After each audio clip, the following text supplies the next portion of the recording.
What if you didn't know you were at risk of a deadly condition, until it was too late? It's a question that nags at the back of your mind, especially as you get older. For Sarah Thompson, it wasn't just a question, it was the reality she was about to face. It was a typical Wednesday morning when it happened. Sarah was standing in front of her bathroom mirror, brushing her hair, when a sudden wave of dizziness hit her. At first, she brushed it off, probably just a late-night cup of coffee or the fact that she hadn't gotten enough sleep the night before. But when the dizziness didn't go away, and her heart began to race, a knot of panic started to form in her chest.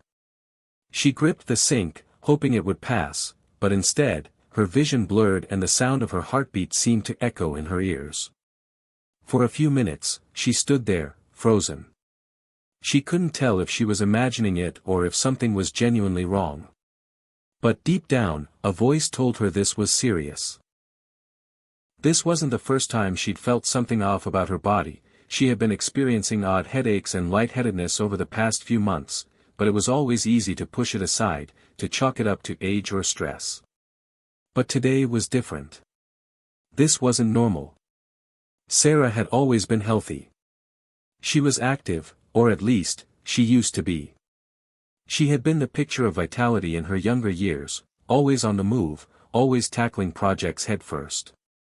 Now, at 70, she was still going strong in many ways, but those little signs, those quiet whispers from her body, had started to pile up.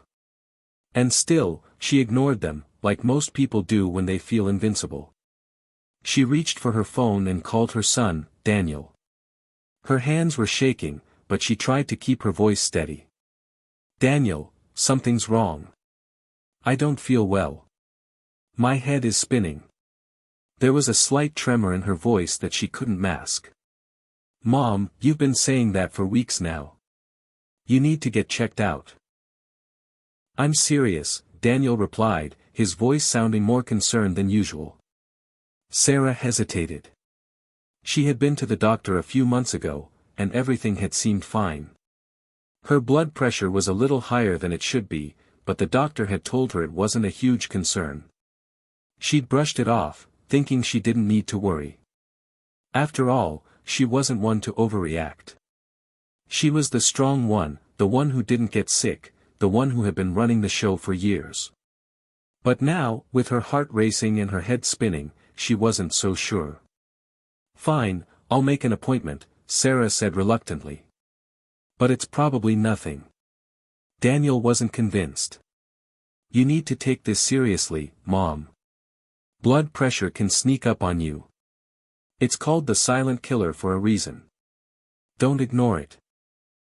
As Sarah hung up the phone, she stared at her reflection in the mirror again. There was a deep sense of dread in the pit of her stomach. She had heard about high blood pressure before, of course. Everyone had. But she never thought it would affect her. Not like this. She was in her 70s, sure, but she was still active, still capable. She didn't feel like the kind of person who would be at risk. But the truth was, high blood pressure often doesn't show any symptoms. It creeps up silently, like a thief in the night, stealing away years of health without ever being detected. And that's exactly what Sarah was facing. She wasn't alone, though. More than 100 million adults in the United States have high blood pressure, many of whom are completely unaware of it until it's too late. It can lead to heart disease, strokes, kidney failure, and even death.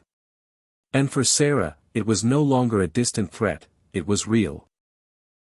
It was in her body, silently wreaking havoc, and she had no idea how long it had been building. The irony was not lost on her. She had always been the one giving advice to others. "Take care of your health, don't ignore the signs," she would tell her friends, her neighbors, even her children. Yet, here she was, ignoring her own body's signals. As she made her way to the doctor's office later that afternoon, she couldn't shake the feeling that something was off. She had always prided herself on being independent, on never needing to rely on anyone. But now, with each step, that old feeling of invincibility was slipping away. She wasn't so sure anymore. The waiting room was crowded, and Sarah took a seat in the corner, trying to distract herself with the magazine in her hands. But her mind was elsewhere. Was she really ready to face the truth about her health? Could she handle it if the doctor told her that her years of neglecting her body had finally caught up with her? When her name was called, she stood up, feeling a bit unsteady. The nurse led her to the examination room, where she was weighed, measured, and had her blood pressure taken. Sarah had done all of this before, but this time, it felt different. It was like she knew something was coming, something she wasn't prepared to hear. Dr. Reynolds entered the room, her face kind but serious. She quickly went over Sarah's medical history before checking the results. Sarah could tell from the doctor's expression that something was wrong. "Sarah," Dr. Reynolds said gently, "your blood pressure is very high. We need to address this immediately." For a moment, Sarah couldn't breathe. She had expected the doctor to tell her she was fine, that it was just a case of stress or old age. But no. Her worst fear was coming true. Her health was in jeopardy.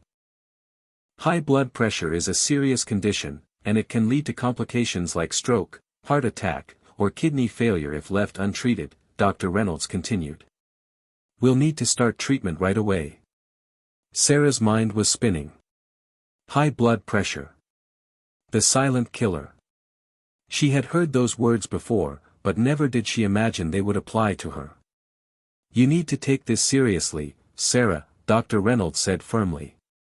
"We'll monitor it closely and make a plan for treatment, but you have to be proactive." Sarah nodded, but inside, she was overwhelmed. She had always been so independent, so in control. Now, for the first time in a long while, she was facing something she couldn't handle alone. As she left the doctor's office, Sarah's mind raced. How had it gotten this bad?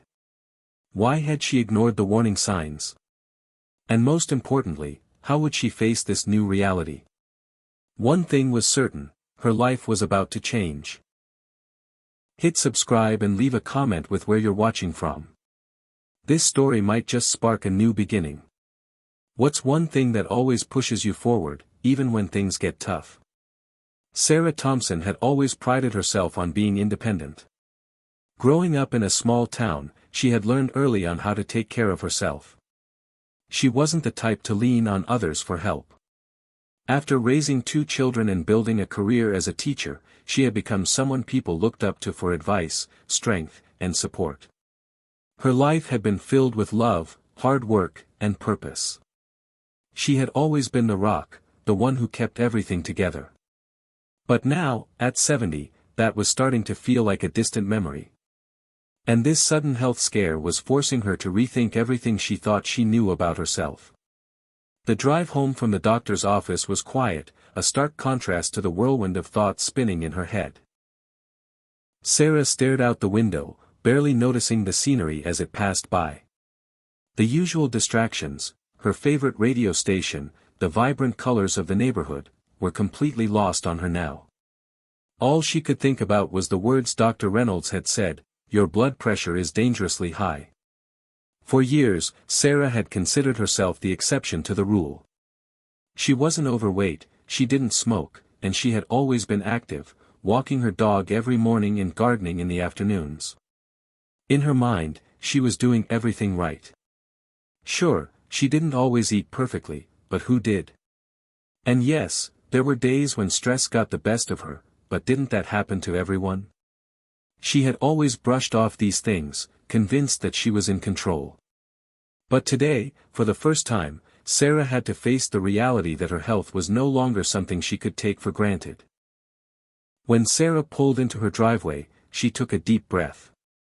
It was the moment of truth. She had always been the type of person who handled everything on her own, problems with family, with work, with friends. She had faced countless challenges and come out the other side stronger. But this was different. This time, it wasn't a matter of tackling a problem head-on.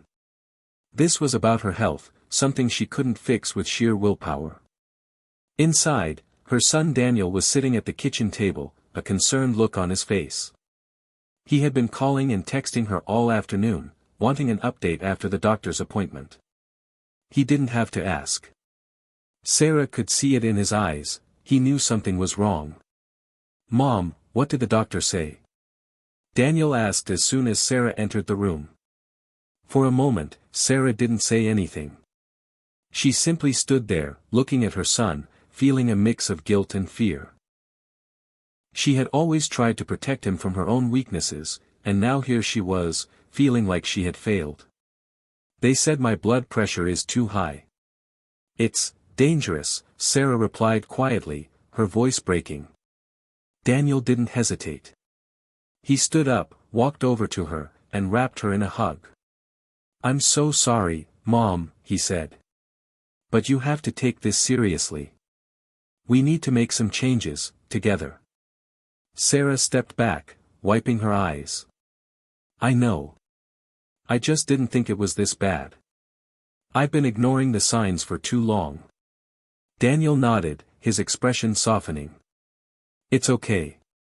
We're going to fix this. But you need to listen to me, okay? You can't just keep going on like this." The words stung more than she expected. She had always been the one giving advice, the one holding the family together. And now, it felt like she was the one who needed saving. The next few days were a blur. Sarah struggled to accept the reality of her condition. It felt almost surreal to her. Like this was happening to someone else, not her. She went to the pharmacy to pick up her prescription for blood pressure medication, but even standing there at the counter, holding the small bottle in her hand, she couldn't shake the feeling that she was somehow failing herself. But that night, as she sat at her kitchen table, she realized something: this wasn't the end of the road. It was just a wake-up call. She thought back to her younger years. When she was in her 20s, Sarah had been an athlete. She had run marathons, hiked mountains, and competed in tennis tournaments. Those were the days when she felt truly alive, when she could conquer anything. And even though she had slowed down over the years, she had never completely stopped moving. She still walked the dog every day and kept a garden full of colorful flowers. But now, at 70, things were different. Age had a way of creeping up on you, and she hadn't realized how much she had taken her health for granted. It was easy to tell herself that she was fine, that she could keep going. But now, with her doctor's words echoing in her mind, she knew the truth: if she didn't take action, her health would deteriorate quickly. It was time to change. But where to start? That evening, Daniel came over to her house to discuss a plan. He had already begun researching the best ways to manage blood pressure and had a list of things they could try. It wasn't going to be easy, and it wasn't going to be quick, but Sarah was determined to fight this. "First thing we need to do is make sure you're regularly checking your blood pressure," Daniel said. "We'll get you a monitor for home, so you can keep track of it yourself. And we'll start with small steps, nothing too overwhelming." Sarah nodded. She knew he was right. The small things could add up. The doctor had already told her that the key to controlling her blood pressure was consistency. She couldn't just rely on medication, she needed to take care of her body in other ways too. "Okay," she said, her voice filled with resolve. "Let's do it. I'm ready." And so, Sarah began her journey to reclaim her health. It wasn't going to be easy. She knew there would be setbacks, days when she would want to give up. But for the first time in a long while, Sarah felt a glimmer of hope. The road ahead would be difficult, but she wasn't walking it alone. She had Daniel by her side, and together, they would face the challenges ahead. Sarah woke up the next morning feeling the weight of her new reality. The sunlight filtered through the blinds, casting a soft glow across her bedroom, but it didn't offer the comfort it once had. The excitement she'd felt about starting this new chapter of her life now seemed daunting. She'd never been someone to embrace change willingly, especially when it came to something as fundamental as her health. The first step in her plan, as Daniel had suggested, was simple but essential: monitoring her blood pressure regularly. She had taken the blood pressure cuff out of the box the night before and stared at it in disbelief. Could something as small as this really change the course of her health? The doctor had explained that high blood pressure often had no symptoms, and many people went about their daily lives unaware of the damage being done to their bodies. Sarah had been one of those people. After a quick breakfast, she sat down at the kitchen table, took a deep breath, and wrapped the cuff around her upper arm. It was awkward at first. She had always prided herself on being in control, and now, with each pump of the cuff, she felt more like a patient than the strong woman she once was. The numbers on the monitor flashed before her eyes, and her heart skipped a beat as she waited for the result. 147 for 92. The numbers were high, and she felt a wave of anxiety wash over her. Was it always going to be like this now? She had to take a deep breath to steady herself. This wasn't a moment for panic. This was just the beginning, and Sarah wasn't about to let this condition dictate her life. She texted Daniel, "I checked my blood pressure. It's still too high." Within minutes, her phone buzzed with a reply, "That's okay. We'll adjust things. Start taking your meds regularly, and let's talk about diet and exercise. We've got this." Sarah smiled at the message. He was right. She wasn't alone in this.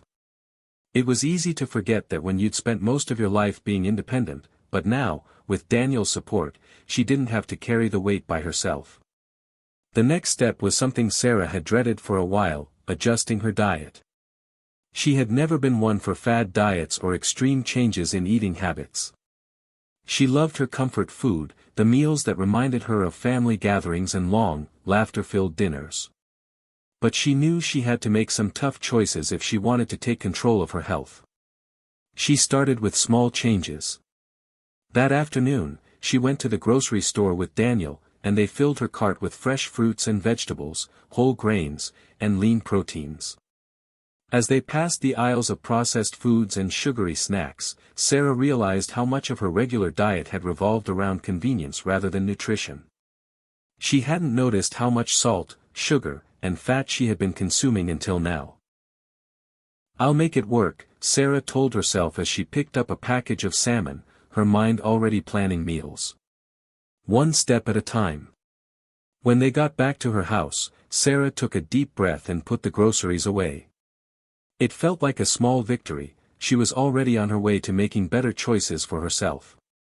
But it wasn't just about food. Sarah knew that she needed to incorporate exercise back into her daily routine. Years ago, she had walked every day.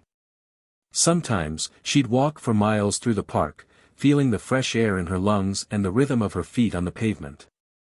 But that routine had fallen by the wayside as time went on, replaced by long hours spent at home, managing the house and dealing with the daily grind.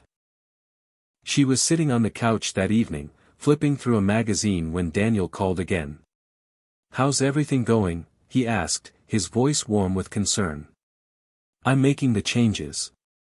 I've already gone to the store and stocked up on healthy food. I'm trying to stay positive, but honestly, it feels overwhelming. What if it's not enough?" Daniel's voice softened. "Mom, you're doing great. Every small change is progress. But don't forget about exercise. We can start with something simple, like walking. Just go for a short walk every day, and then we can build up from there. It'll make a huge difference for your blood pressure." Sarah hesitated. It had been so long since she'd walked for exercise. Would she even be able to get back into it? What if it hurt? "You've got this," Daniel encouraged. "I'll come over tomorrow and walk with you. Just take it slow, and let's make it a habit." The next morning, Sarah stood at the front door, tying her sneakers, a mixture of determination and uncertainty in her chest. She hadn't exercised in months, maybe longer. But Daniel had already made a plan. He was going to walk with her every day for the next week. They'd start small, just a short loop around the neighborhood. When he arrived, Sarah greeted him with a smile, though she felt a bit nervous. "Ready?" Daniel asked, holding up his phone to track the distance. "Ready," Sarah replied, though she wasn't sure if she truly was. They walked slowly at first, talking about everything and nothing. Sarah noticed how much she had missed this simple conversation, walking side by side with her son, feeling the sun on her face and the breeze in the air.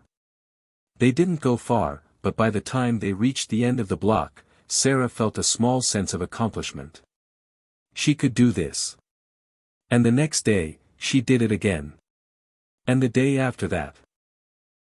Over the course of the next week, Sarah's walks became longer, and her confidence grew. Every time she checked her blood pressure, it was a little bit lower, just like the doctor had promised. Each small victory, whether it was choosing a healthy snack over something more tempting or walking a little farther, made her feel stronger. But it wasn't just about the physical changes. It was about the way she was starting to feel about herself again. The woman who had always prided herself on being self-sufficient was learning that it was okay to lean on others.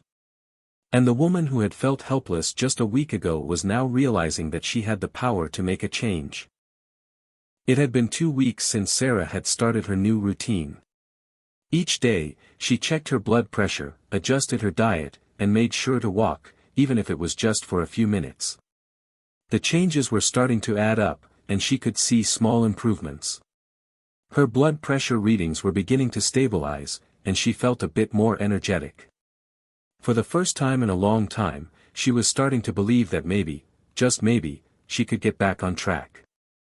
But just when things seemed to be falling into place, life threw her a curveball. It was late one afternoon, and Sarah had just finished a brisk walk around the neighborhood when she sat down to rest. Her phone buzzed. It was a message from Daniel. "Mom, I need to talk to you about something. Can you give me a call when you get a chance?" Sarah's stomach tightened. Daniel never used that tone in his messages unless something was wrong. She quickly dialed his number, her heart pounding as she waited for him to answer. "Hey, what's going on?" Sarah asked, trying to keep her voice calm. There was a pause on the other end before Daniel spoke. "Mom, it's about Dad. His blood pressure has been out of control. I think we need to take him to the doctor again." The news hit Sarah like a punch to the gut. Her husband, Paul, had always been the strong, steady one in their marriage. He was a man who had worked hard all his life, keeping the family's finances in order, maintaining the house, and always being the reliable one. He'd been diagnosed with high blood pressure years ago, but he had always brushed it off, thinking it wasn't that big of a deal. Now, hearing that his condition was worsening felt like a slap in the face. "What's going on exactly?" Sarah asked, her voice tight with concern. "He's been feeling dizzy and fainting more often. I think the medication isn't working like it should. He's been avoiding going to the doctor, but I think he needs help." Sarah's heart sank. She could hear the worry in Daniel's voice, and she knew this was serious. Paul had never been one to admit when something was wrong, and that stubbornness had only made things worse. Sarah had tried to get him to take his health more seriously, but he had always dismissed it as just part of getting older. Now, it seemed that those years of neglect were catching up with him. "I'll come over right now," Sarah said, already grabbing her keys. "We'll take him to the doctor together." When Sarah arrived at Daniel's house, Paul was sitting on the couch, looking pale and weak. He greeted her with a tired smile, but Sarah could see the fear in his eyes. It wasn't like Paul to show weakness, and she knew that this wasn't just another minor health scare. "We're going to get you some help," Sarah said gently, sitting beside him. "We'll make sure you see the doctor and get this sorted out." Paul shook his head, a frown tugging at the corners of his mouth. "I don't need to go to the doctor. It's just some dizziness. I'll be fine." Sarah's heart broke. He was still in denial, still refusing to acknowledge how serious his condition was. But she couldn't let him ignore this any longer. "Paul, this is serious," she said, her voice firm. "We can't keep pretending everything's fine. You need to see a doctor, and you need to take this seriously. I've seen how bad this can get, and I'm not going to let you ignore it. Not again." For a moment, there was silence. Then, Paul sighed deeply, his shoulders slumping. "Okay. I'll go," he muttered, not meeting her eyes. It was the first step, but Sarah knew it wasn't going to be easy. Paul's pride had always been one of his defining characteristics, and asking for help had never come naturally to him. But this time, there was no avoiding it. They needed to face the reality of the situation. The next day, they went to the doctor. After a thorough examination, Dr. Reynolds explained that Paul's blood pressure was dangerously high, much higher than it should be for someone his age. His current medication wasn't doing enough to control it, and the doctor recommended a change in both his medication and lifestyle. "This is serious, Mr. Thompson," Dr. Reynolds said. "If we don't get this under control, you're at risk for heart disease, stroke, or kidney damage. You need to make some major changes to your daily routine." The doctor's words hit hard, especially when Sarah saw the look on Paul's face. He wasn't angry or defensive anymore. He looked defeated. "Are you saying I might have a heart attack?" Paul asked quietly, his voice filled with a mixture of fear and disbelief. Dr. Reynolds nodded. "If you don't make the necessary changes, that's a very real possibility. But it's not too late. We can manage this, but it will require commitment." As they left the doctor's office, Sarah felt a mix of relief and anxiety. It was good to have a clear plan of action, but she knew it wasn't going to be easy. Paul had always been the kind of person who avoided change, especially when it came to his habits. Now, they were both facing the harsh reality of his health, and the road ahead would require both of them to make hard choices. Back at home, Sarah sat down with Paul and Daniel. "We need to work together on this," she said. "We'll help you make the necessary changes. We'll support each other." Paul looked at her, his eyes tired but grateful. "I don't know how to do this, Sarah. I've been doing things my way for so long." "I know," Sarah said, reaching across the table to hold his hand. "But it's time for a new way. We'll take it one day at a time, and we'll do it together. We're a team." The first step was the hardest, acknowledging the problem. But they had done that. Now it was time to take action. Sarah wasn't about to let her family go through this alone. She had already made changes for herself, and now it was time to help Paul do the same. The road ahead was uncertain, but one thing was clear: they were going to face it together. The days following Paul's doctor visit felt like a whirlwind. Sarah had always been the one to take charge when it came to her family's health, but this situation was different. It wasn't just her anymore, it was Paul, the man who had always been strong, and now he was struggling. She had to be there for him, but also help him take the right steps, no more avoiding the truth. The first thing they did was take a hard look at Paul's daily habits. He was a creature of routine, and for years, those routines had involved sitting at his desk for long hours, snacking on salty chips and drinking sugary sodas, often without even thinking twice. Sarah knew this wasn't just about his blood pressure, it was about changing the habits that had built up over the years, ones that were now taking their toll on his body. "I think we should start by redoing the kitchen," Sarah said one afternoon, standing in front of their refrigerator, filled with the same old processed snacks Paul loved. "We can get rid of all this junk and stock up on healthier options." Paul grumbled. "I've never been one for kale and quinoa, Sarah. You know that." She smiled at him gently. "I'm not asking you to eat kale every day, but we need to make better choices. We can start with small changes." That afternoon, they went to the grocery store, and Sarah patiently explained the importance of cutting down on sodium and sugar. Paul was hesitant at first, picking up familiar, unhealthy foods. But with each item he placed in the cart, he started to ask questions. "Why can't I eat these chips?" he asked. "What's wrong with having a soda every once in a while?" Sarah felt the familiar frustration bubbling up but reminded herself that this wasn't just about the food. This was about teaching Paul a new way to take care of himself. "We need to focus on food that helps your body, not hurt it," she said, placing a bag of spinach in the cart. It's not about never having the things you love, but about balance. By the time they finished their shopping trip, Sarah could see a shift in Paul's attitude. He wasn't exactly excited about the healthy foods, but he was open to trying. And that was a start. Over the next few days, Sarah took the lead in preparing meals. She made salads, grilled chicken, and steamed vegetables. And for the first time in years, Paul started eating meals without pushing the plate away or asking if they had anything fried.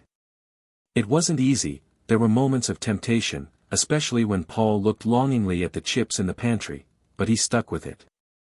One evening, while they were eating dinner together, Paul looked up at Sarah and said, "I didn't think I'd like this food, but it's actually pretty good."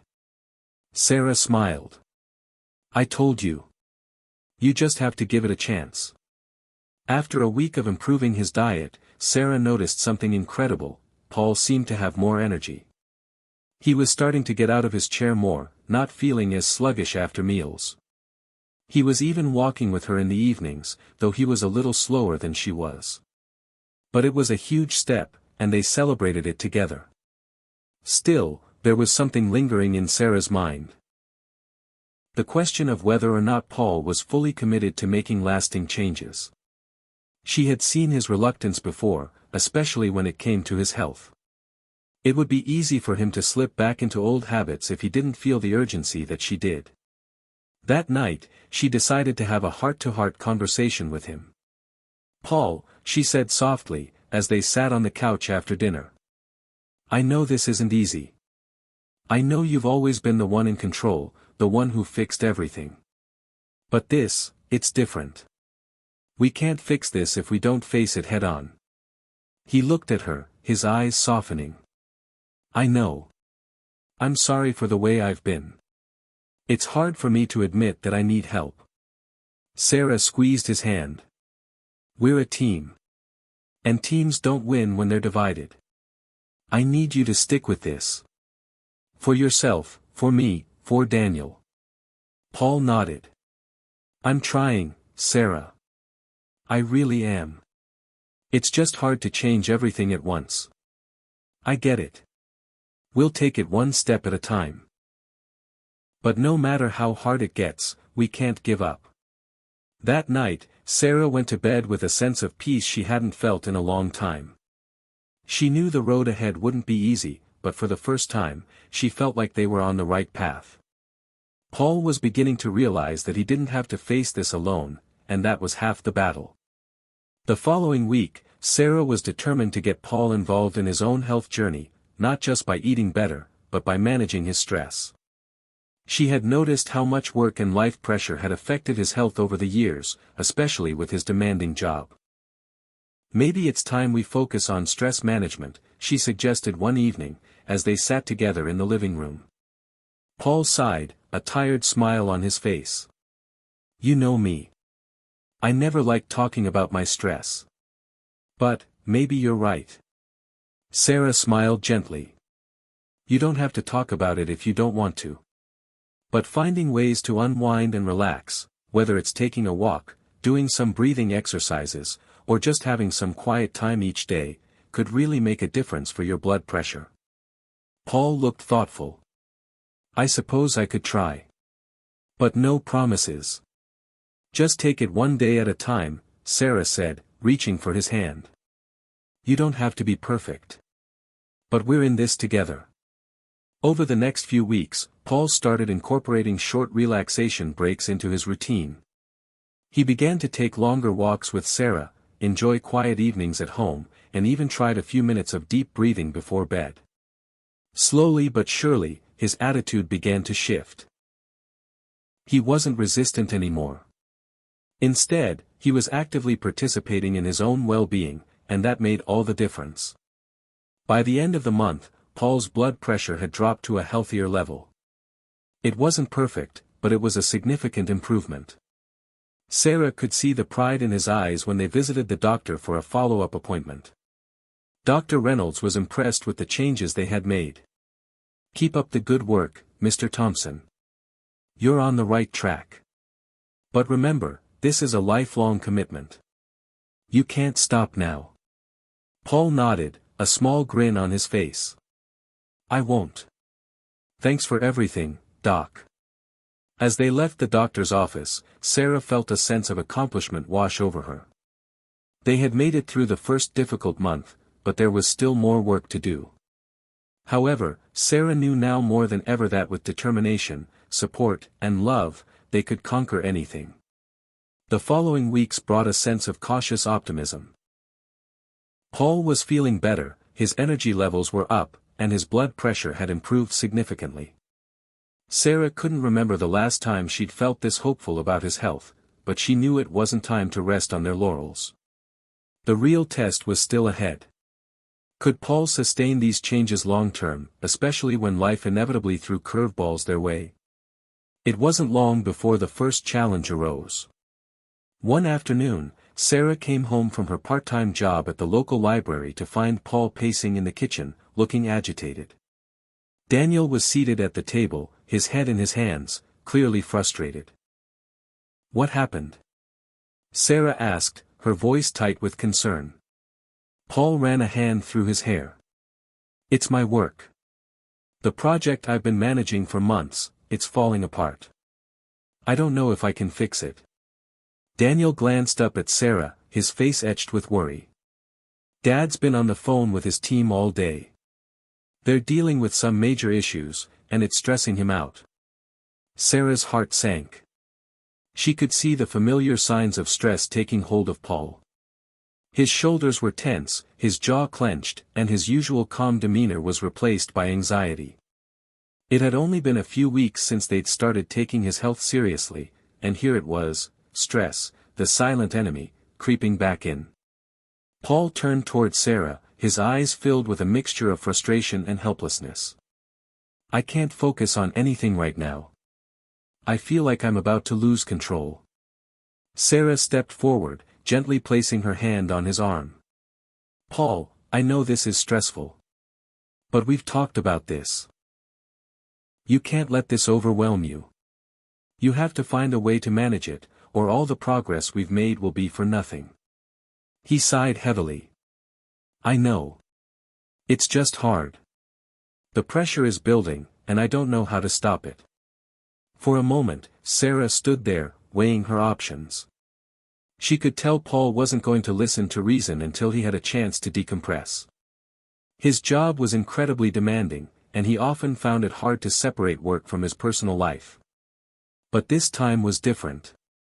This wasn't just about a minor setback, it was about his health. Let's go for a walk, she said, her voice calm but firm. We'll leave the phones behind and just focus on each other. You need to get out of your head. Paul looked at her, then at Daniel.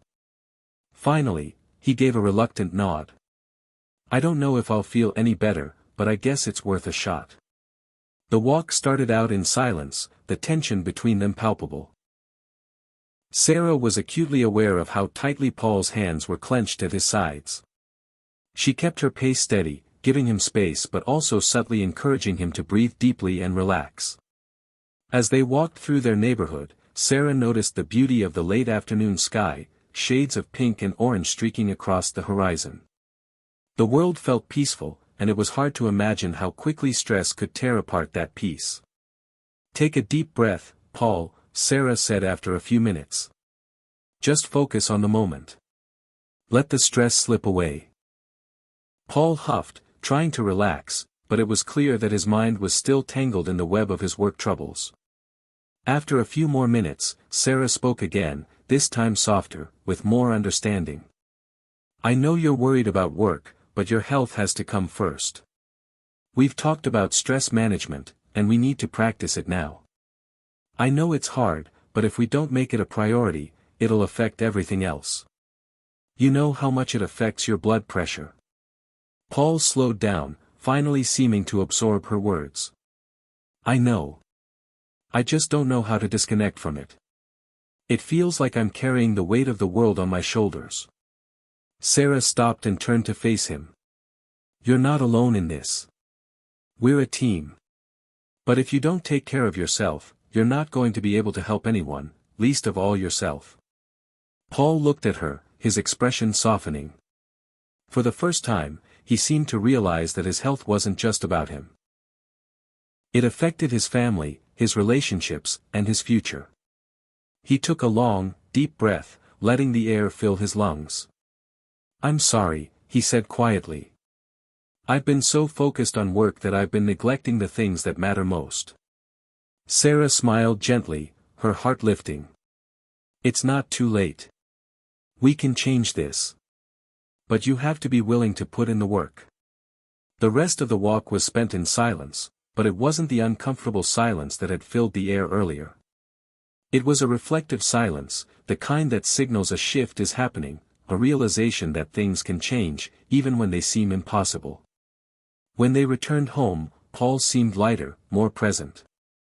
The tension in his shoulders had eased, and for the first time that day, he seemed to be looking forward to something other than his work. The walk had given him the mental space he needed to let go of some of the pressure. That evening, after dinner, Paul sat down with Sarah and Daniel. "I've been thinking about what you said," he began. "About managing stress. I've been doing it all wrong. I've been trying to fight it on my own, thinking I could handle it all. But I know now that I can't." Daniel nodded, looking at his father with admiration. "It's not easy, Dad. But we're all here to help." Paul smiled faintly, a sense of relief washing over him. "I'm going to start putting those stress management techniques into practice. I need to stop letting everything get to me." Sarah's heart swelled with pride. She knew it wouldn't be easy, but it was a step in the right direction. They were finally facing the challenges together, as a family, and that gave her hope. In the following weeks, Paul began to implement the stress relief practices he'd learned, taking short walks throughout the day, practicing deep breathing during breaks, and even taking more time off to recharge. The change wasn't immediate, but it was noticeable. Paul was more present at home, more relaxed, and his blood pressure continued to improve. It wasn't just the physical changes that mattered anymore. It was the emotional shift. Paul was finally learning to prioritize his health, to let go of the pressure that had built up for so long. It was a sunny Saturday morning, and the Thompson family had just finished breakfast. The smell of freshly brewed coffee still lingered in the kitchen as Sarah wiped down the table, humming softly to herself. Paul was at the counter, preparing his usual green smoothie, and Daniel was already out the door, off to meet friends. For the first time in months, Sarah felt like they were finally finding their rhythm. The stress had eased, Paul was eating better, and even his blood pressure seemed stable. But just as the day seemed perfect, the doorbell rang. Sarah opened the door to find a familiar face, a face she hadn't seen in over a decade. Standing on her doorstep was Claire, her younger sister, who had moved across the country years ago. Sarah's heart skipped a beat, and for a moment, she was frozen. She hadn't spoken to Claire in years, not since that falling out they had after their mother's funeral. Their relationship had been strained for so long, and now, Claire was standing there, looking just as nervous as Sarah felt. "Sarah. I didn't know where else to go," Claire said quietly, her voice shaky. I need to talk." Sarah was caught off guard, unsure of what to do. She hadn't been prepared for this kind of confrontation. The past, which she had tried so hard to bury, was suddenly back in her face. "Come in," Sarah said after a beat, stepping aside to let her sister in. Claire stepped inside hesitantly, her eyes scanning the house. It had been years since she'd been in Sarah's home, and the weight of the years between them seemed to settle heavily in the room. Sarah offered Claire a cup of coffee, and they both sat down in the living room, the silence stretching between them. "So, what brings you here?" Sarah finally asked, trying to sound calm, but her heart was racing. Claire looked down at her hands, clearly struggling with her emotions. "I know it's been a long time, Sarah. I'm sorry for that. I didn't know how to fix things between us. But I need your help." Sarah frowned, her mind racing. "What's going on, Claire?" Claire's voice broke as she spoke. "It's Mom. I never really dealt with her death. I've been running from it for years, and now it's affecting everything. I'm not doing well, Sarah. My health is falling apart. I have high blood pressure, and my doctor says I'm at risk for a heart attack if I don't get my act together. I don't know who else to turn to. Sarah felt a jolt of shock run through her. Claire, always the one who kept her emotions locked away, was now asking for help Sarah had never been able to give her before. She had always assumed that Claire was fine, that her sister was the one person who didn't need anything from her. I had no idea, Sarah whispered, her voice softening. I thought you were fine. Claire shook her head, tears starting to well up in her eyes. I wasn't. I've been hiding behind work, hiding behind this facade that everything is okay. But it's not. I need to fix my life, Sarah. I don't want to end up like Mom. The words hit Sarah harder than she expected. The loss of their mother had been devastating for both of them, but for Claire, it seemed to have become a wound she could never heal. For years, Sarah had thought Claire's emotional walls were just a result of their upbringing, but now, she realized just how deep those scars ran. Claire, I know it's hard, Sarah said, her voice gentle but firm. But you can't keep running from your problems. You need to face them, or they'll destroy you. I've been through a lot with Paul's health lately.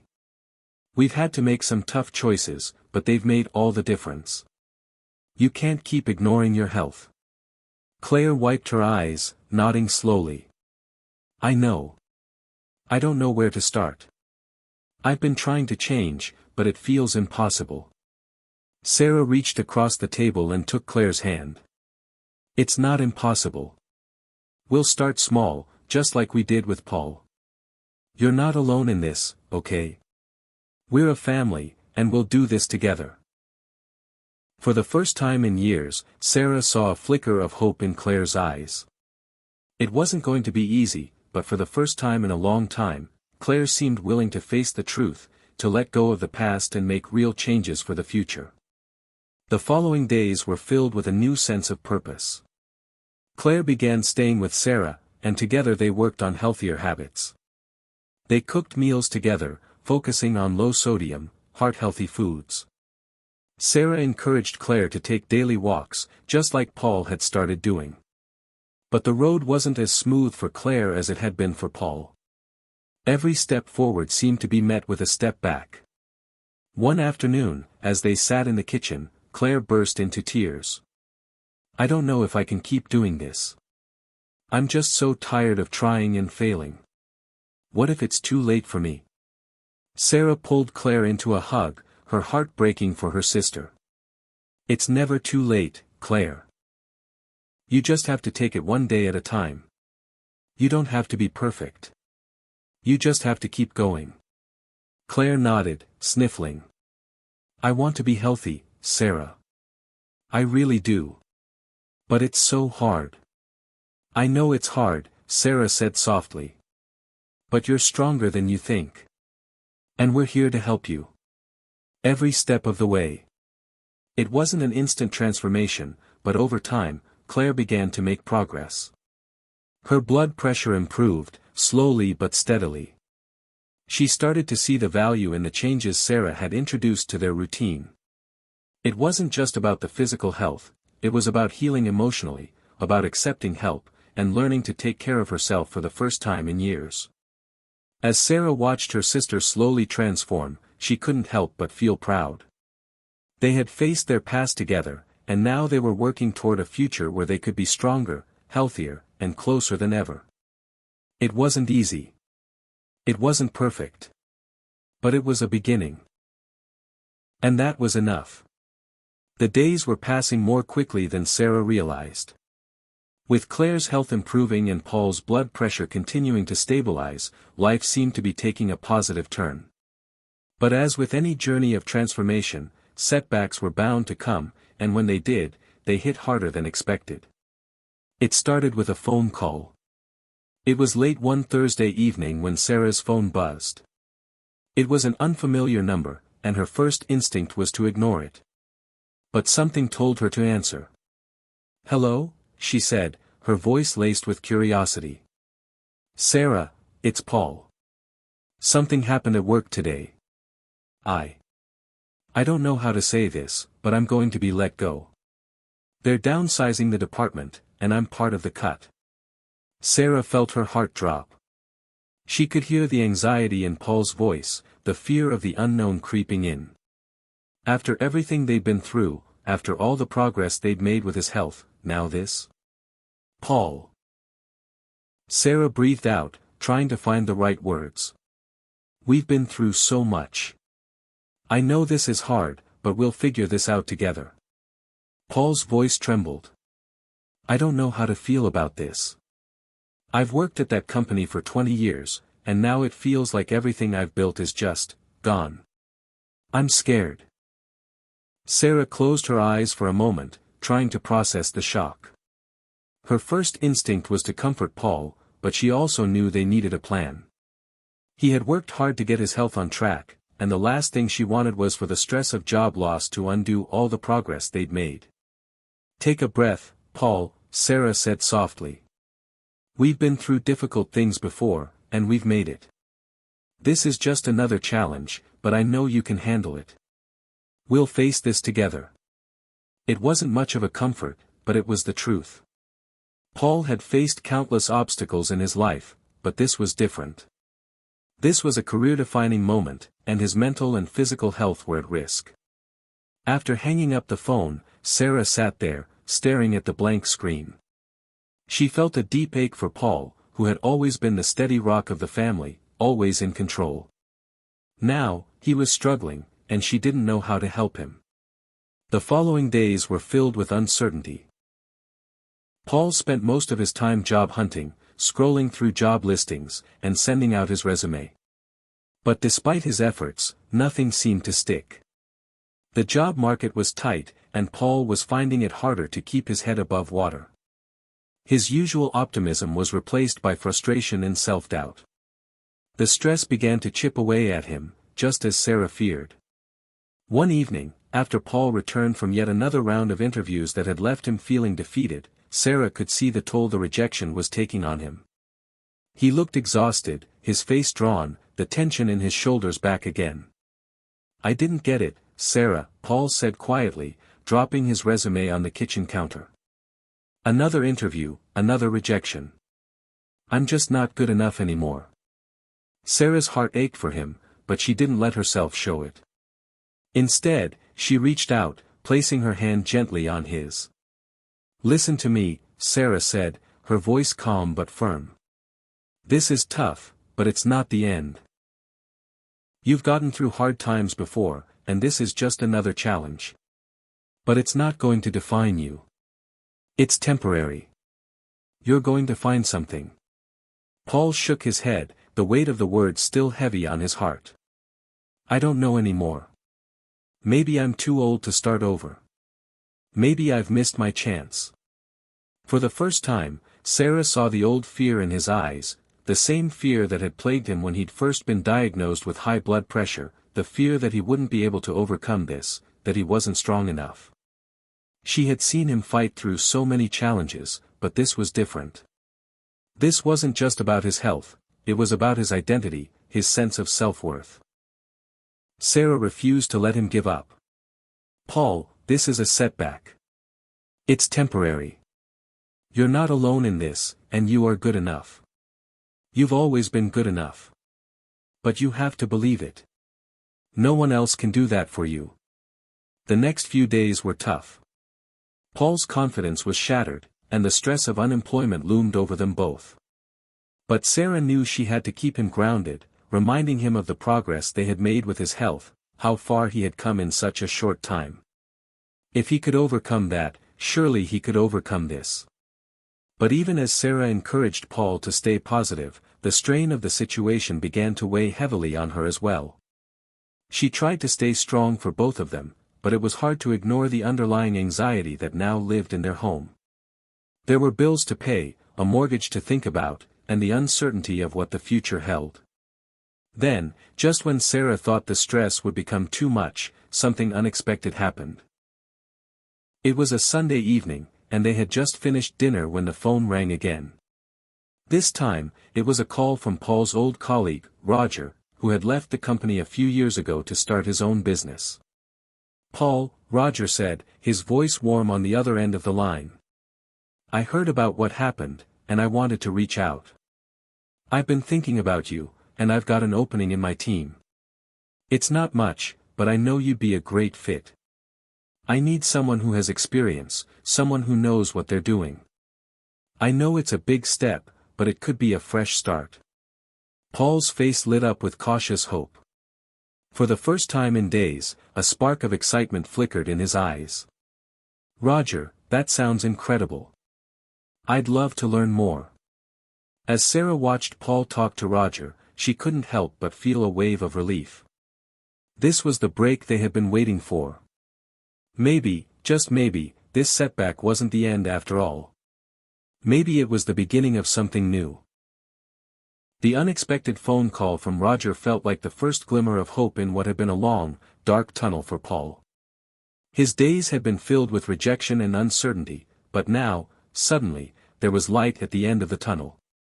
The opportunity Roger offered wasn't glamorous, but it was something that could help Paul regain his footing, both professionally and personally. Over the next few days, Paul weighed the pros and cons of the offer. The job wasn't exactly what he had envisioned for his career's next step, but it was an opportunity to work in a smaller, more intimate setting with people he respected.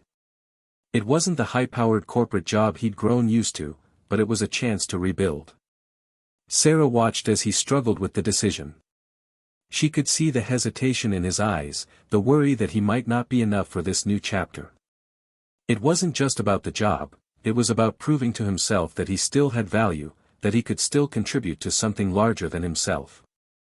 One evening, as they sat on the couch after dinner, Sarah reached out and placed a hand on his arm. "Paul," she said gently, "this job, this opportunity, it's not the end of the road.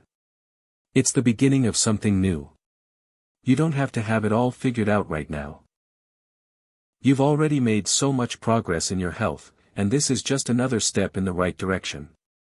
Paul looked at her, the weight of his worries pressing down on him. "But what if I'm not enough? What if this job isn't what I'm supposed to do?" Sarah shook her head. "You're more than enough. And this isn't about being perfect. It's about taking a step forward, no matter how small. And right now, this job might just be the perfect step. You're stronger than you think." That was all Paul needed to hear. The next morning, he called Roger back and accepted the offer. A sense of relief washed over him as he hung up the phone, and for the first time in weeks, he felt the heavy burden of fear begin to lift from his shoulders. The next few weeks flew by in a blur. Paul started his new job, and while it wasn't the corporate world he had been accustomed to, he found a new sense of purpose. The work was challenging, but in a way that felt manageable. The small victories started to add up. He felt respected by his new colleagues and grateful for the fresh start.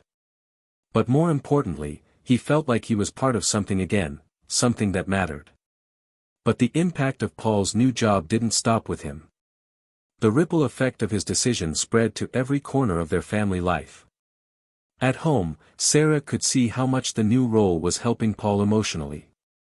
His confidence began to return, slowly but surely. And as his mood improved, so did his blood pressure. He was walking more, eating healthier, and finding a better work-life balance. It was like a switch had flipped. With the pressure of unemployment lifted, Paul could focus on what truly mattered, his health, his family, and his future. It wasn't just Paul who was feeling the shift, though. Claire, too, was beginning to make her own progress. Having Sarah there every step of the way had given her the support she needed to continue her journey toward better health. But it wasn't just about blood pressure anymore, it was about healing from the inside out. Claire had started seeing a therapist to deal with her emotional struggles, and though the process was slow, she was beginning to let go of the past and embrace a future filled with hope. Together, they had found a rhythm. Every evening, they would take walks as a family, Sarah, Paul, and Claire, talking about their day, supporting each other, and slowly rebuilding the bonds that had been stretched thin by time and hurt. For the first time in years, they were truly together again. And as Sarah watched the transformation unfold before her eyes, she couldn't help but think back to the past few months. What had started as a journey focused solely on Paul's health had turned into something far greater. It had been a catalyst for change, not just for Paul, but for their entire family. In some ways, Paul's struggle had sparked a ripple effect that had touched every part of their lives. And now, they were all better for it. But as the weeks continued, a new challenge presented itself, one that they hadn't seen coming. Sarah had always believed that things would settle after Paul started his new job, that the storm would finally pass. But life, as it often does, had other plans. One afternoon, Claire came to Sarah with a look of deep concern etched on her face. "Sarah, I've been feeling really off lately.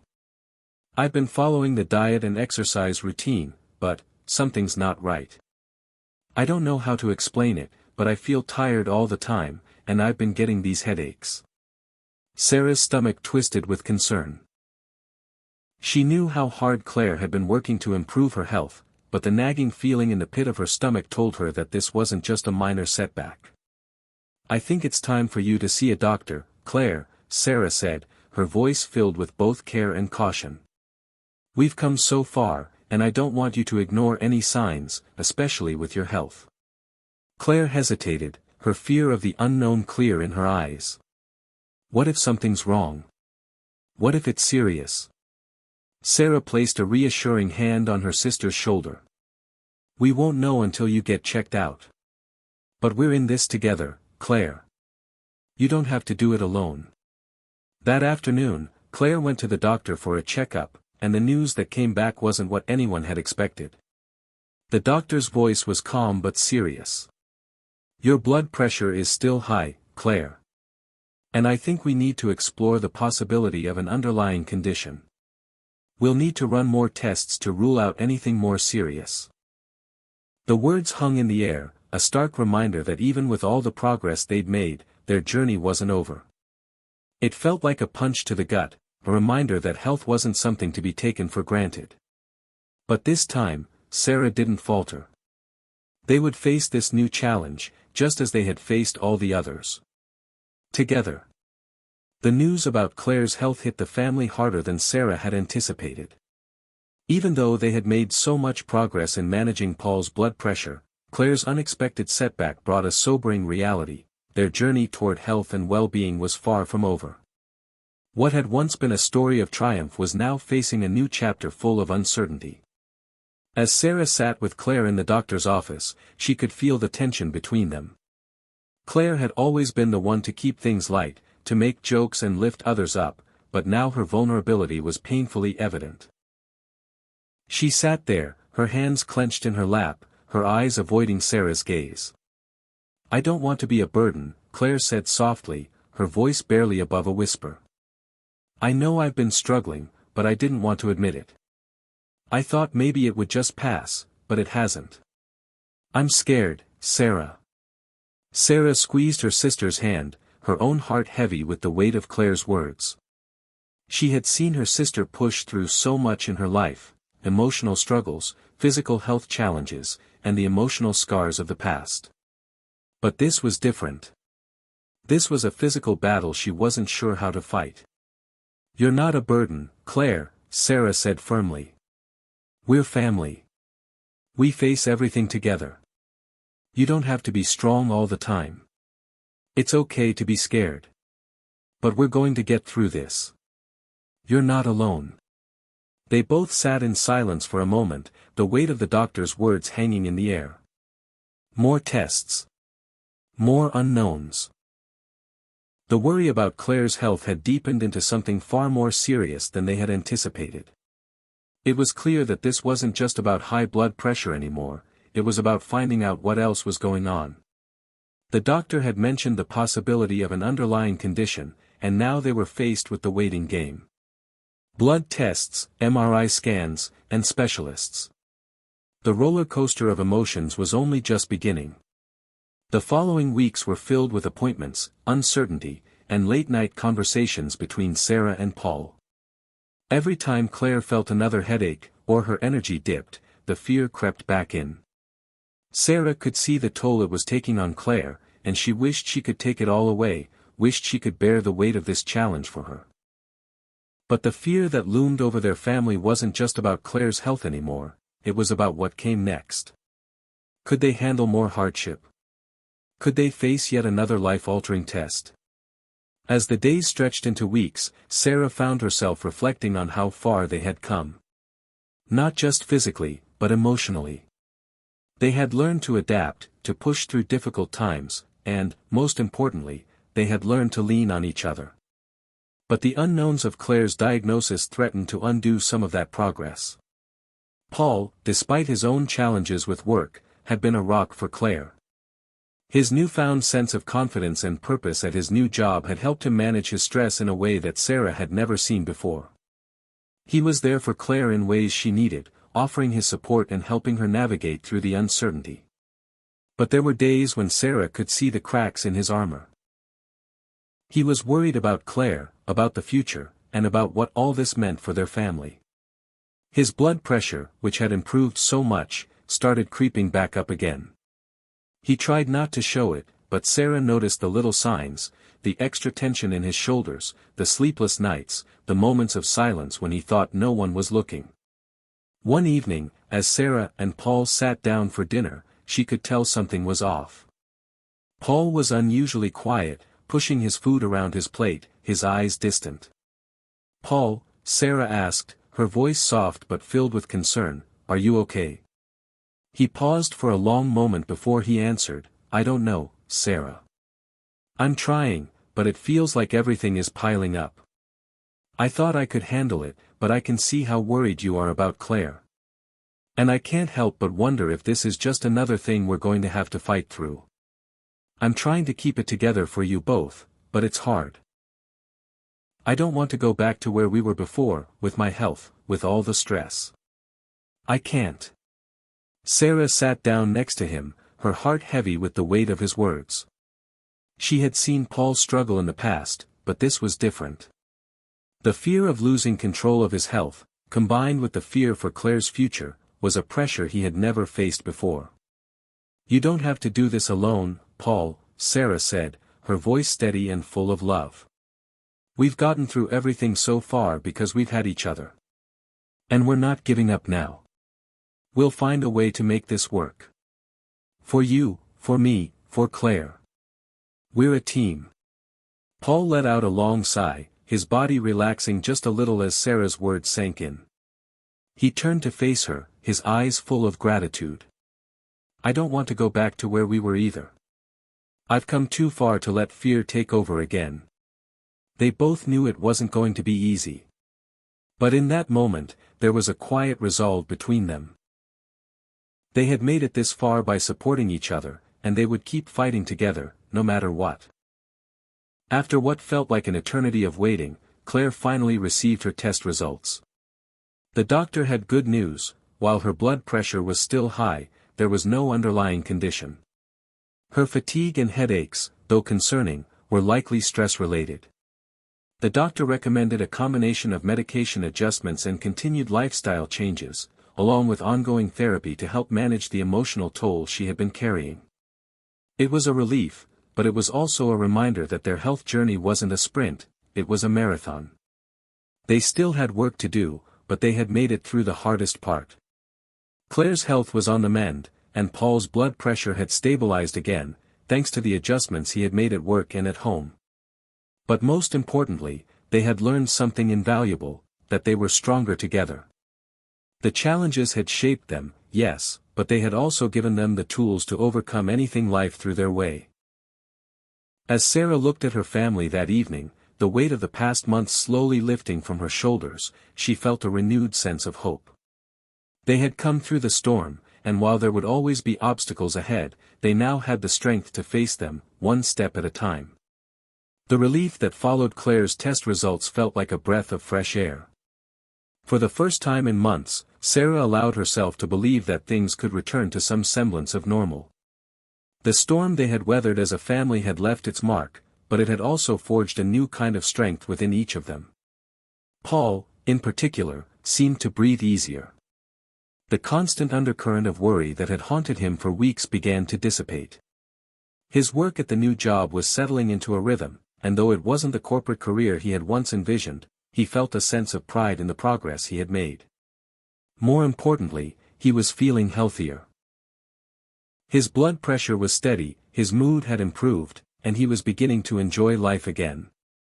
The long walks with Sarah, the routine they'd established, and the connection they had rebuilt gave him a renewed sense of purpose.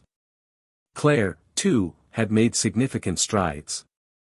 Though she still experienced the occasional headache or moment of fatigue, she felt more in control of her health. The changes she had made to her diet and exercise routine, coupled with therapy, were helping her to process her emotions in healthier ways. For the first time in a long while, Claire found herself looking forward to the future with cautious optimism. She wasn't out of the woods yet, but she had learned the importance of self-care and asking for help when she needed it. For Sarah, the journey had been just as transformative. She had always prided herself on being the glue that held everything together, but this experience had shown her the power of vulnerability and the importance of leaning on others. Her relationship with both Paul and Claire had deepened, and she realized that, even in the hardest moments, they were each other's greatest support. One of the most significant changes had been in their daily lives. What had once been a family caught in a whirlwind of work, stress, and endless obligations was now a family that prioritized health, both physical and emotional. They had learned to slow down and appreciate the small moments, sharing meals together, taking walks in the park, or simply sitting in silence, knowing that they were there for each other. There was a particular morning that stood out to Sarah.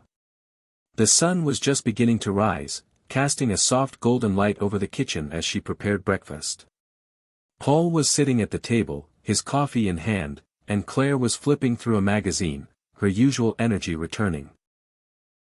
It was one of those rare moments when everything felt still, when the chaos of life paused just long enough for them to breathe and savor the simplicity of being together. "Do you remember when we first started making changes?" Sarah asked, a smile playing at the corners of her mouth.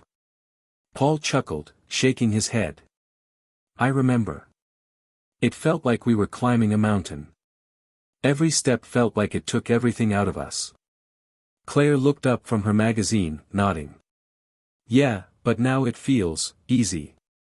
Not perfect, but manageable." That was when it hit Sarah, the realization that they had, in fact, climbed the mountain. It wasn't the smooth, easy climb they had hoped for, but they had made it to the top, together. The summit wasn't some far-off place, a goal that could only be reached after endless struggle. No, it was here, in these small, quiet moments, these daily wins that often went unnoticed. She looked at Paul and Claire, her heart swelling with pride. They had all come so far, and though they had been tested in ways they hadn't imagined, they had proven to themselves just how resilient they truly were. But even with the progress they had made, they knew their health journey wasn't over. There were still things to work on, and life had a way of throwing curveballs when you least expected them.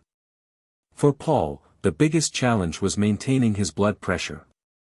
Though it had stabilized, he knew it would always be a part of his life. He had learned to manage it better with exercise and diet, but stress was still an inevitable part of his daily routine. The pressure at work, while not as intense as before, still weighed on him at times. It was a delicate balancing act, keeping his stress levels in check while still maintaining his drive and ambition. One evening, after a long day at work, Paul came home and sat down beside Sarah.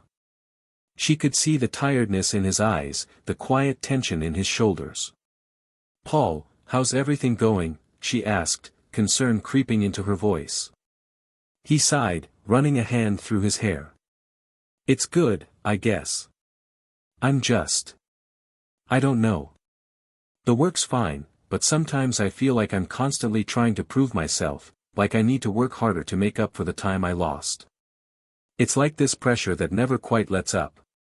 Sarah reached for his hand, squeezing it gently. "I get it. You've worked so hard to get to where you are, and you want to make sure it's worth it. But you don't have to prove anything. You've already proven so much, by taking care of yourself, by getting back to work, by being here for me and Claire. That's more than enough. Paul looked at her, his expression softening. I don't know what I'd do without you, Sarah. You're the reason I'm still going. She smiled, her heart swelling. And you're the reason I keep going. We've got each other. Always. That night, as they went to bed, Sarah felt a quiet sense of peace. They had faced so many challenges together, and though the road ahead was still uncertain, they knew one thing for sure: they were stronger than they had ever been. For Claire, the next challenge was learning to deal with her stress in a healthier way. Therapy had been incredibly helpful in giving her tools to manage her emotions, but the journey wasn't without its bumps. Some days, Claire still felt overwhelmed, and the temptation to fall back into old habits was always lurking. But with Sarah and Paul by her side, she felt empowered. They were all in this together, and that sense of unity made all the difference. There were days when it was hard, when she wanted to give up and let the stress consume her, but with each passing day, she found herself becoming stronger, more resilient. It wasn't just about managing blood pressure or eating the right foods anymore. It was about living a life that was full of meaning, of connection, and of self-love. It was about embracing the imperfect moments and finding joy in the journey, no matter how messy it might be. And as they all sat down to dinner that night, sharing stories about their days, Sarah couldn't help but feel grateful. Grateful for the challenges that had brought them closer. Grateful for the strength they had discovered within themselves and each other. Grateful for the life they were building, step by step, day by day. As the days went by, Sarah's family continued to make strides in their journey toward better health. But with each step forward, they discovered something new about themselves and the world around them. In the midst of their struggles, they had learned to appreciate the simple things, the moments of peace, the laughter, the shared meals. It was through this newfound appreciation that they began to shift their focus from just surviving to truly living. Sarah and Paul had been talking more lately about their long-term goals, not just for their health but for their lives. They had learned so much through their recent challenges, and now, it seemed, was the perfect time to start thinking about what came next. I've been thinking, Paul said one evening as they sat on the back porch watching the sunset, about what I want to do next. We've come so far, and I don't want to waste any more time just going through the motions. I want to make sure the time we have left is meaningful. Sarah nodded thoughtfully. I feel the same way. We've been so focused on surviving, just getting by, that we haven't really thought about what we want out of life. What if we started living in a way that feels true to us, like, really living, not just existing? Paul smiled, his eyes lighting up with a spark of excitement. I like the sound of that. What do you have in mind? For Sarah, the answer was clear. They had both spent so much time focusing on work, on health, on responsibilities. But they had neglected to dream.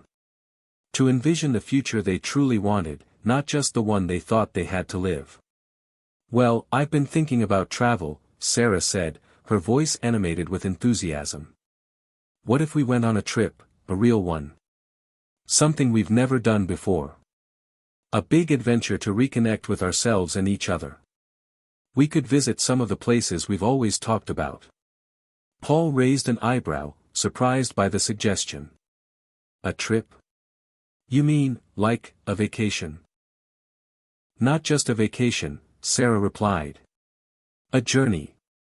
A way to explore, to push ourselves out of our comfort zones. It's not just about the destination, but about the experiences we have along the way. Think of how much we've learned from all the hard stuff. What if we could apply that to something positive? Paul was quiet for a moment, considering. You're right. We've always talked about wanting to do something like that. I guess we just never had the time, or we thought we'd have to wait until everything else was perfect. But maybe that's the problem, waiting for the perfect time. Claire, who had been sitting nearby, overheard the conversation and chimed in. You know, I've always wanted to do something like that too. Maybe it's time we actually make it happen. Life is short, and we can't keep putting our dreams on hold forever. The idea of a family adventure started to take root in their minds. It felt like the right thing to do, not just as a break from their day-to-day lives, but as a way to fully embrace the freedom they had worked so hard to reclaim. The next few weeks were filled with excitement as they began to plan their trip. They didn't have a specific destination in mind yet, but the idea of adventure was enough to fuel their imaginations. They explored options, hiking in the mountains, exploring the coasts, or even taking a road trip through the countryside. Each suggestion sparked new excitement, and Sarah noticed how much it was lifting their spirits. They began making lists of things they wanted to do, places they wanted to visit, and goals they wanted to accomplish. The trip wasn't just about relaxing, it was about pushing boundaries, about seeing the world in a new light and gaining new perspectives. It wasn't long before they settled on a road trip across the country, a journey to explore the heart of America. They would visit national parks, small towns, and historical sites. They would hike, camp, and connect with nature in ways they had never done before. The more they planned, the more excited they became. This was exactly what they needed, an experience to remind them of the bigger picture. As the trip began to take shape, Sarah and Paul's excitement grew. It was a new chapter, not just in their health journey, but in their personal lives as well. They weren't just healing their bodies, they were healing their spirits. They were embracing the idea of living fully, of savoring every moment, and of making memories that would last a lifetime. But even as they looked forward to this adventure, there was one thing that still loomed large, the fear of the unknown. What if something went wrong? What if the stress of travel triggered health issues for any of them? Could they manage it all? As the family packed their bags and prepared to leave, Sarah couldn't help but feel a twinge of nervousness. But at the same time, she realized that this was exactly the kind of challenge they needed. It wasn't about avoiding risk or trying to make everything perfect. It was about embracing the uncertainty, about facing the unknown with courage and togetherness. The day of departure arrived, and the family set out on their road trip. It was a bright, sunny morning when they loaded up the car and set off toward their first destination, a national park known for its towering cliffs and breathtaking vistas. As the miles rolled by, Sarah found herself feeling a sense of freedom she hadn't felt in a long time. The open road stretched out before them, symbolizing endless possibilities. She looked over at Paul, who was behind the wheel, and saw the same excitement reflected in his eyes. Claire was already napping in the back seat, content and at peace. It was the beginning of something new. And for the first time in a long while, Sarah didn't feel the weight of responsibility pressing down on her. She wasn't just surviving anymore. She was living. As they drove through the countryside, the wind in their hair and the sun on their faces, Sarah thought about how far they had come. From health struggles to emotional turmoil, from challenges to triumphs, they had come through it all. But now, they were creating a new story, one where adventure, connection, and resilience would lead the way. This was just the beginning. The open road stretched ahead like an endless ribbon, winding through the heart of America. As Sarah, Paul, and Claire made their way from one state to the next, they felt a sense of freedom they hadn't experienced in years.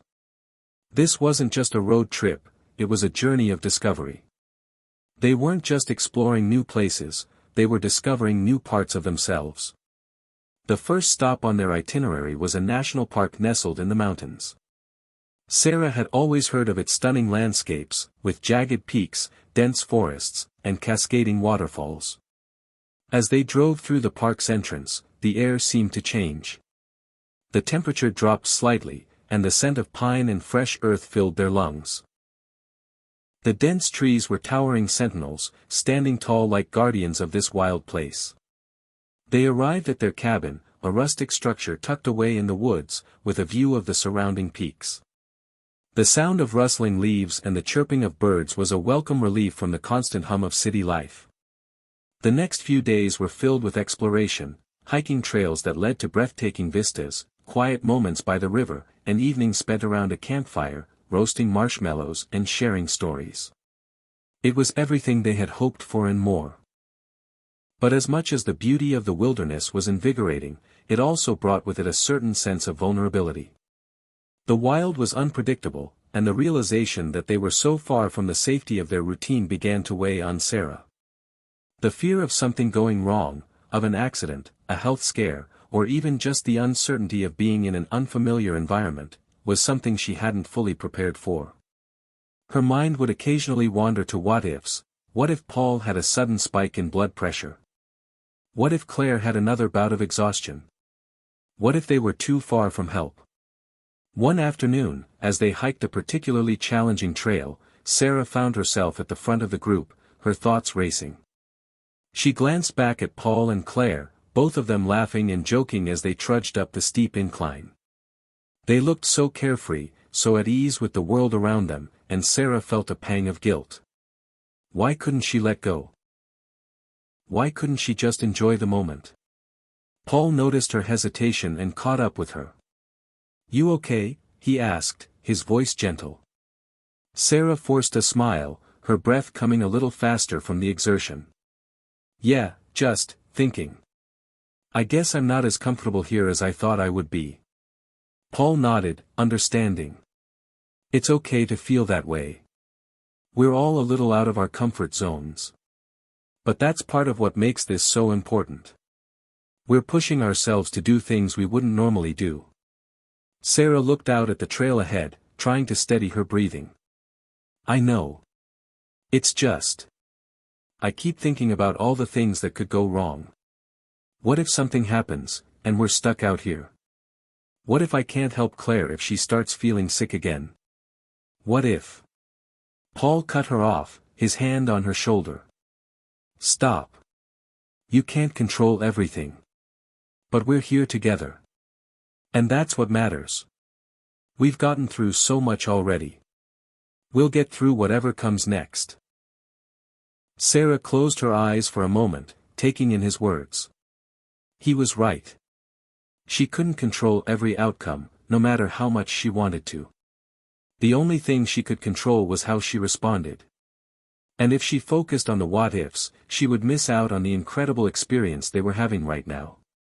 Taking a deep breath, she let go of her worries, choosing instead to enjoy the moment. "Okay. Let's do this." The next few days were filled with moments of discovery, both external and internal. As they hiked further into the park, they found themselves at the base of a towering waterfall. The sight was overwhelming.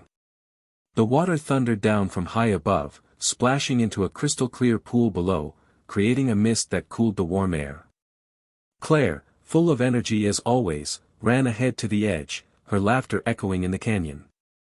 Paul and Sarah followed at a slower pace, appreciating the peacefulness of the moment. "Can you imagine living out here?" Paul asked, his voice thoughtful. "In the middle of all this beauty, just disconnected from everything else. It's like a whole different world." Sarah smiled, leaning against a nearby rock. "It's tempting. But I think I'm learning something important out here. Life isn't about trying to escape everything, it's about embracing it all. The good, the bad, the peaceful, and the chaotic. And then, you find your balance." Paul nodded, gazing up at the waterfall. "You're right. This place, it's humbling. It makes me feel small, in a good way." That evening, as they sat by the fire, roasting marshmallows and making s'mores, Sarah felt a deep sense of gratitude. Gratitude for the beauty of nature, for the strength of her family, and for the lessons they were learning together. They had come so far, not just on their journey through the wilderness, but in life. And for the first time in a long time, Sarah felt at peace with who they were and where they were headed. The time they spent in the park brought the family closer together. They spent their days exploring, hiking, and discovering new things about each other. At night, they would sit around the campfire, sharing stories, talking about the past, and dreaming about the future. It was a rhythm that felt right, simple, grounded, and full of love. During one particularly quiet evening, as the stars began to emerge above them, Sarah looked up at the sky and felt a deep sense of connection. The vastness of the universe seemed to put everything into perspective. The stress of everyday life, the challenges they had faced, the fears that still lingered, they all seemed so small compared to the immensity of the world around them. As she looked over at Paul and Claire, she realized that this journey wasn't just about taking a trip. It was about rediscovering the joy of being alive, of living fully, without the weight of fear holding them back. They were stronger now, more resilient than ever. And in the wild, amidst the breathtaking beauty of the world, they had found a sense of peace they had long been searching for. When they left the park, they did so with a renewed sense of purpose. The trip had given them the clarity they needed, clarity about their health, their relationships, and their dreams. It had shown them that, while life could be unpredictable and sometimes overwhelming, there was always beauty to be found in the journey.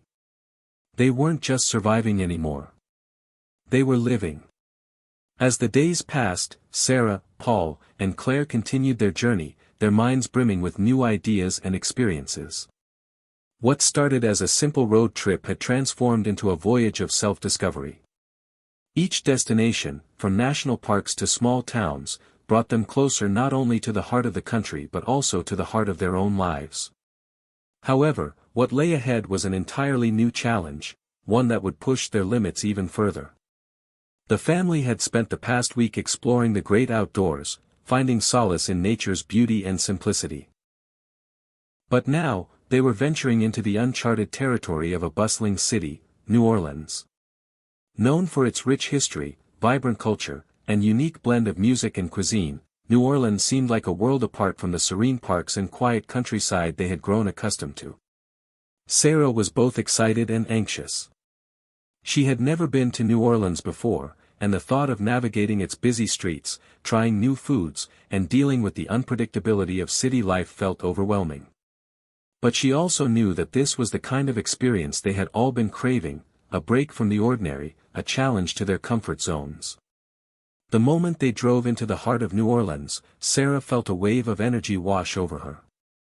The streets were lined with colorful buildings, their balconies draped with plants and festive beads. The air was thick with the sound of jazz music, echoing from street corners and bars. It was a city alive with rhythm, with stories, and with history. Paul looked over at Sarah with a grin.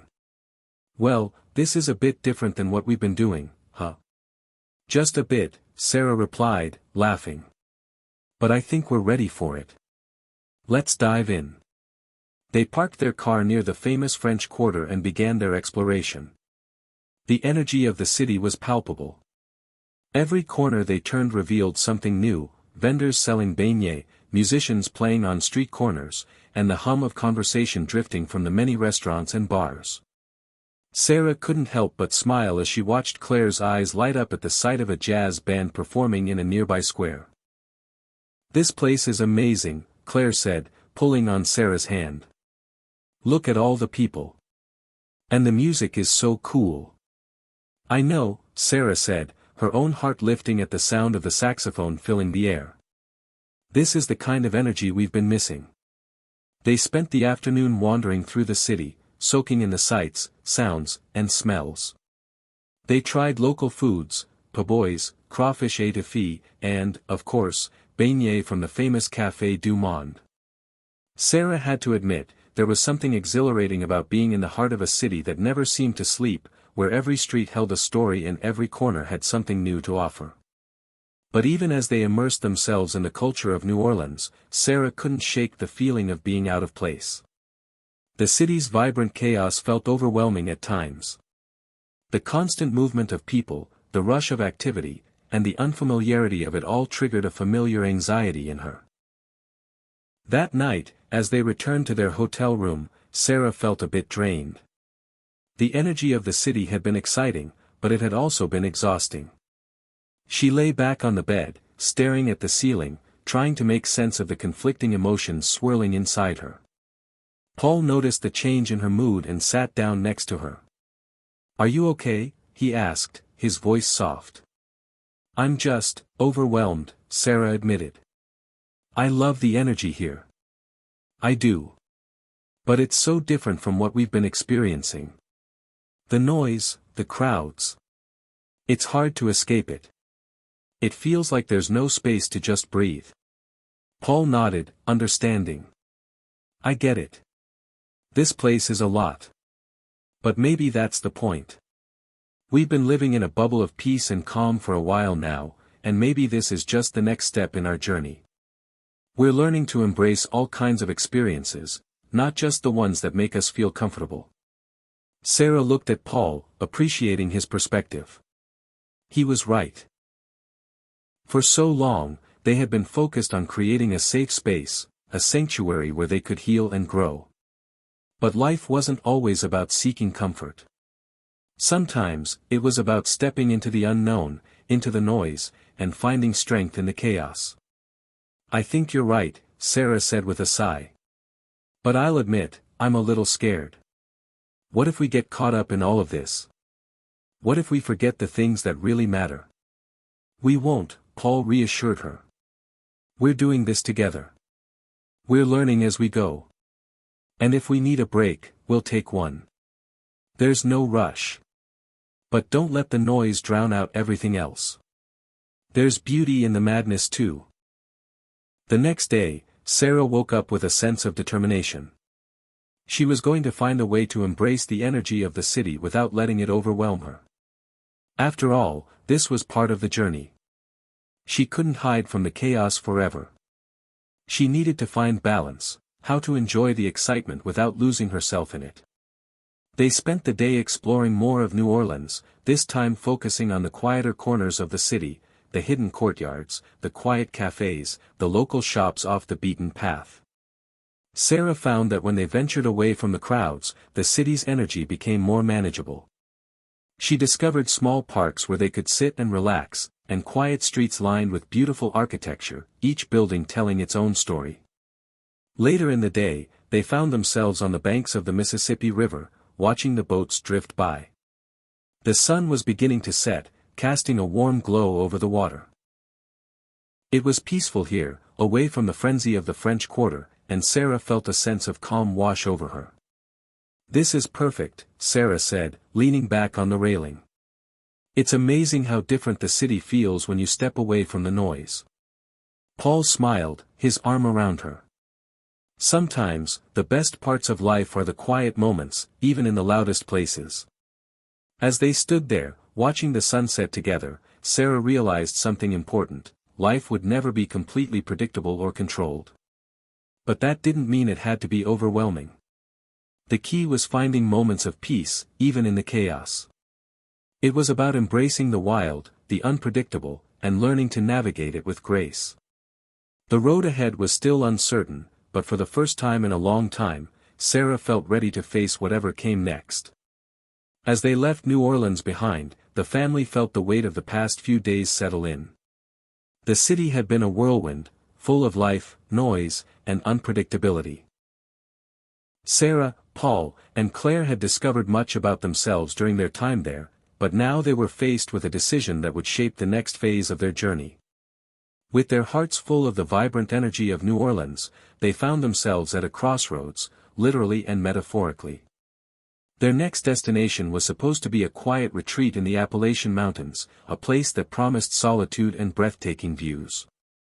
It was everything Sarah had envisioned for a break from the chaos of their previous experiences. But just as they were preparing to head north, an unexpected invitation arrived. A friend of Paul's from his old startup days had reached out, offering them a chance to visit the cutting-edge tech hub in Austin, Texas. Paul had worked with this friend on several projects years ago, and the idea of seeing the innovations and creativity that had blossomed there intrigued him. It was a tempting offer, especially considering the tech-driven world they had all come from. The chance to reconnect with old colleagues and explore the future of technology seemed like an exciting opportunity.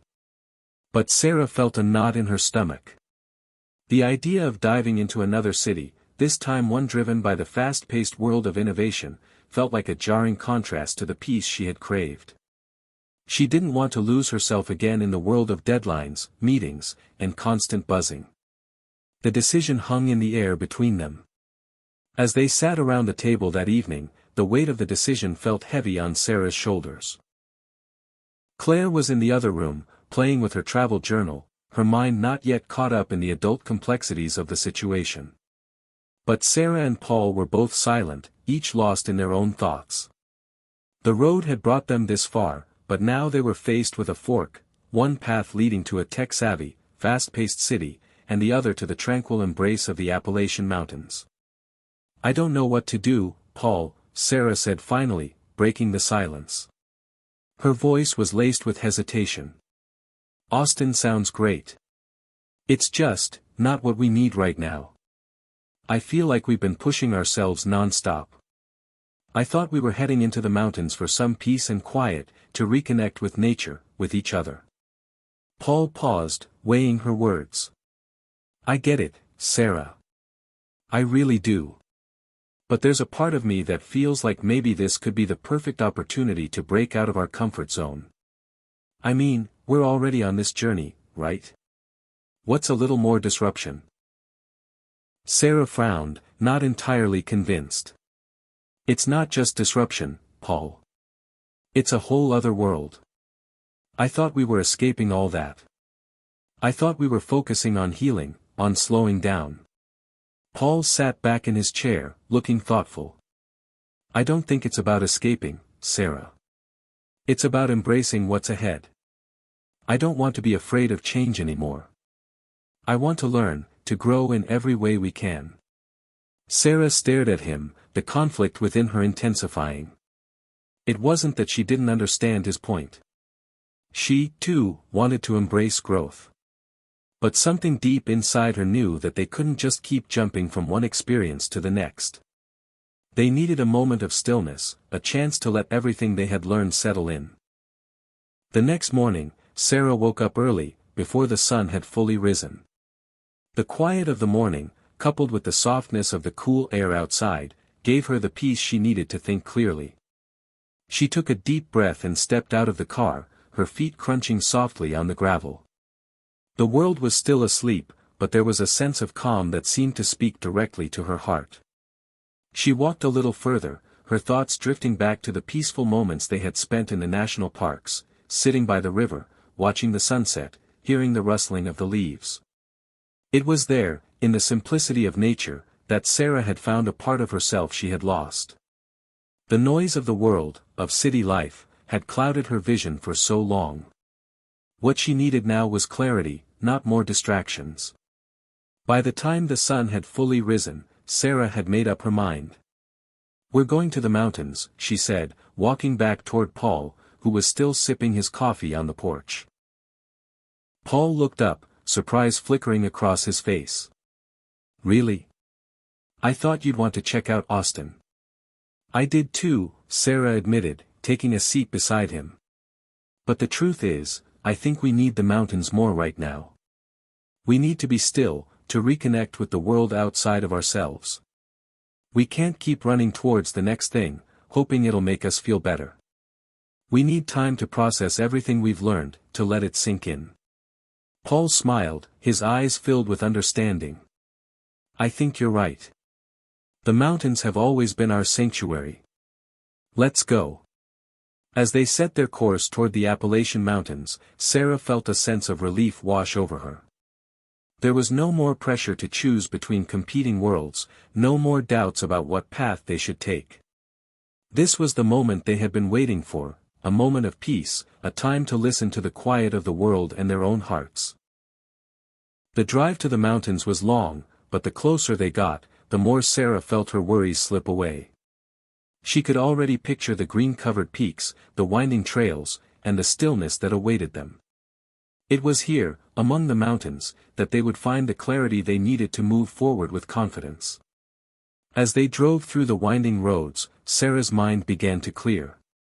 She was no longer caught up in the noise of the world, no longer fixated on what they should be doing next. For the first time in a while, she felt at peace. The mountains had a way of doing that, of reminding her of what really mattered. By the time they arrived at their cabin, nestled deep within the woods, the family was ready to embrace the stillness. There was no rush, no deadlines, no distractions. Just the quiet hum of nature, the sound of birdsong, and the promise of a fresh start. As Sarah unpacked their things and set out for a walk, she felt a deep sense of gratitude. She knew that the journey ahead wouldn't be easy, but it was a journey they would face together, with clarity, with patience, and with love. The cabin was nestled in the heart of the Appalachian Mountains, surrounded by towering trees that seemed to whisper secrets with every breeze. Sarah had always loved the mountains. There was something about their quiet majesty that put her at ease. They were like an old friend, reliable, steady, and unwavering. The world may change around them, but the mountains stood firm, reminding her of the importance of stillness, of taking things one step at a time. The first morning in the cabin, Sarah woke early to the soft light filtering through the trees. She could hear the distant sound of a stream, a soft and soothing melody that invited her to step outside and breathe in the fresh, crisp air. The world here felt different. Everything felt slower, more deliberate. It was as if time itself had taken a pause, allowing her to reconnect with the rhythm of the earth. Claire was still asleep, her head buried in the pillow, but Paul was already up, brewing coffee by the window. He smiled when he saw Sarah, a knowing look in his eyes. "You're up early," he said, handing her a steaming mug. "The mountains work their magic, huh?"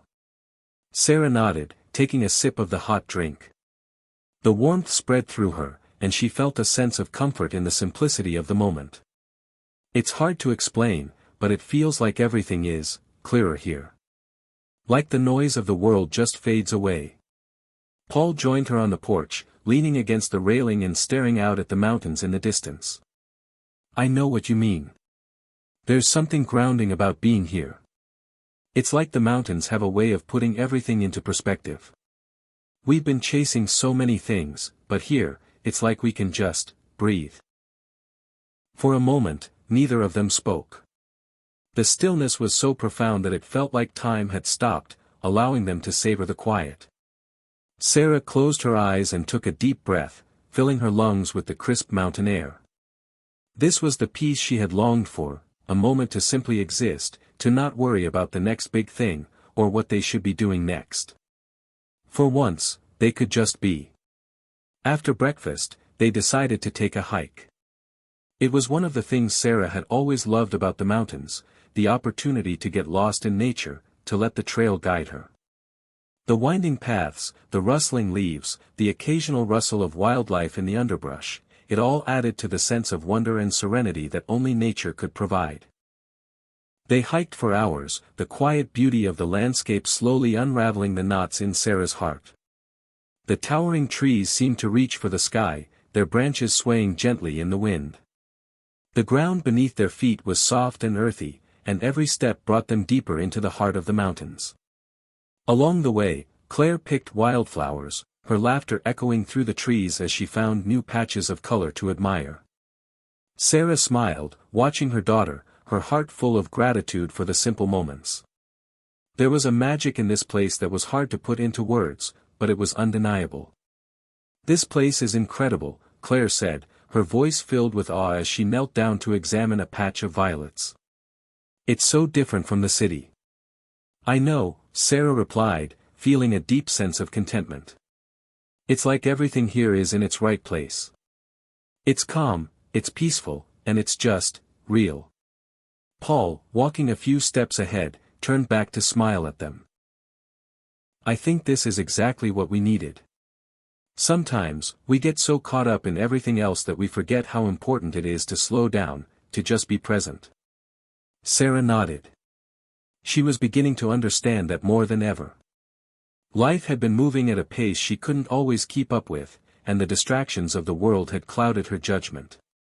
But here, in the mountains, she was reminded of the simple truths, of the beauty of nature, of the importance of family, and of the need for quiet reflection. They reached the top of a hill, where a clearing opened up to a breathtaking view of the valley below.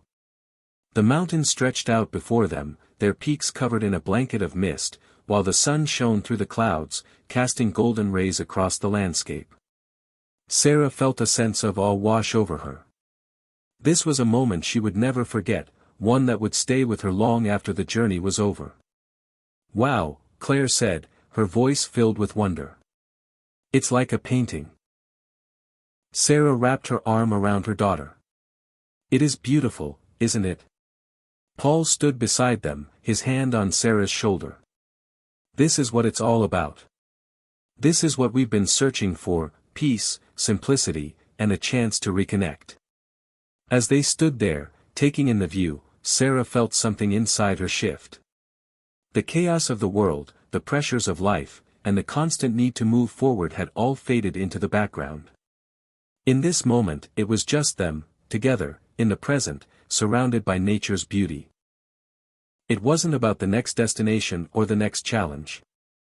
It was about finding contentment in the here and now. It was about appreciating the journey, not just the destination. I think I've figured something out, Sarah said, her voice quiet but sure. Paul turned to her, his brow furrowing in curiosity. What do you mean? I've been so focused on what's coming next, on what we need to do, where we need to go. But I think the most important thing is just to be here. To appreciate what we have right now, this moment. Paul smiled, understanding what she meant. I couldn't agree more. I think we've been so busy trying to find answers that we've missed the point. The answer is right here, right in front of us. They stood there for a long time, taking in the beauty around them, savoring the stillness that had become so rare in their lives. Sarah realized that they didn't need to keep chasing the next adventure or the next big breakthrough. What they needed was this: peace, connection, and the ability to live in the present. As they made their way back down the trail, Sarah felt a sense of clarity she hadn't experienced in a long time. She knew there would be more challenges ahead, but for now, she was content. She had found her balance. She had found her peace. The days in the Appalachian Mountains passed by slowly, each one blending into the next like the layers of mist that clung to the peaks in the morning. Sarah, Paul, and Claire had found a new rhythm in their lives, one that was grounded in the quietude of nature and the simple joys of being together. They no longer felt the pressure to keep moving forward at breakneck speed. Here, time seemed to move differently. Each morning, Sarah woke before the sun, stepping out onto the porch to watch the world come alive. The first light of day stretched across the sky in soft pastel hues, and the air was still, crisp, and full of promise. She could feel herself becoming more attuned to the world around her, more connected to the earth beneath her feet, and more centered in herself. There was no urgency to this place. No demands, no expectations. Just the freedom to be. Paul had taken to exploring the surrounding forest, discovering new trails and hidden streams. Claire, ever the curious adventurer, joined him each day, her laughter filling the air as she darted ahead on the trails, her enthusiasm as wild and free as the nature surrounding them. Sarah joined them occasionally, but mostly, she allowed herself the luxury of quiet contemplation. The solitude of the mountains gave her space to reflect on everything that had led her to this point, the decisions, the mistakes, the victories, and the losses. In the evenings, they gathered around the cabin's fireplace, sipping hot cocoa and sharing stories. It was in these moments that Sarah realized how much they had all changed. The bond between them had deepened in ways she hadn't anticipated. They weren't just a family anymore, they were a unit, united by the challenges they had faced, the love they shared, and the journey they were on together. One evening, after a particularly peaceful day of hiking, Sarah sat on the porch, watching the stars begin to twinkle in the vast, dark sky. The air had turned cool, and a light breeze rustled through the trees. Paul and Claire were inside, busy preparing dinner, leaving Sarah alone with her thoughts. It was during these moments of quiet that Sarah felt the most connected to the deeper truths of her life. She realized that, despite everything they had gone through, the most important thing they had was each other. There was no greater strength than the one that came from family.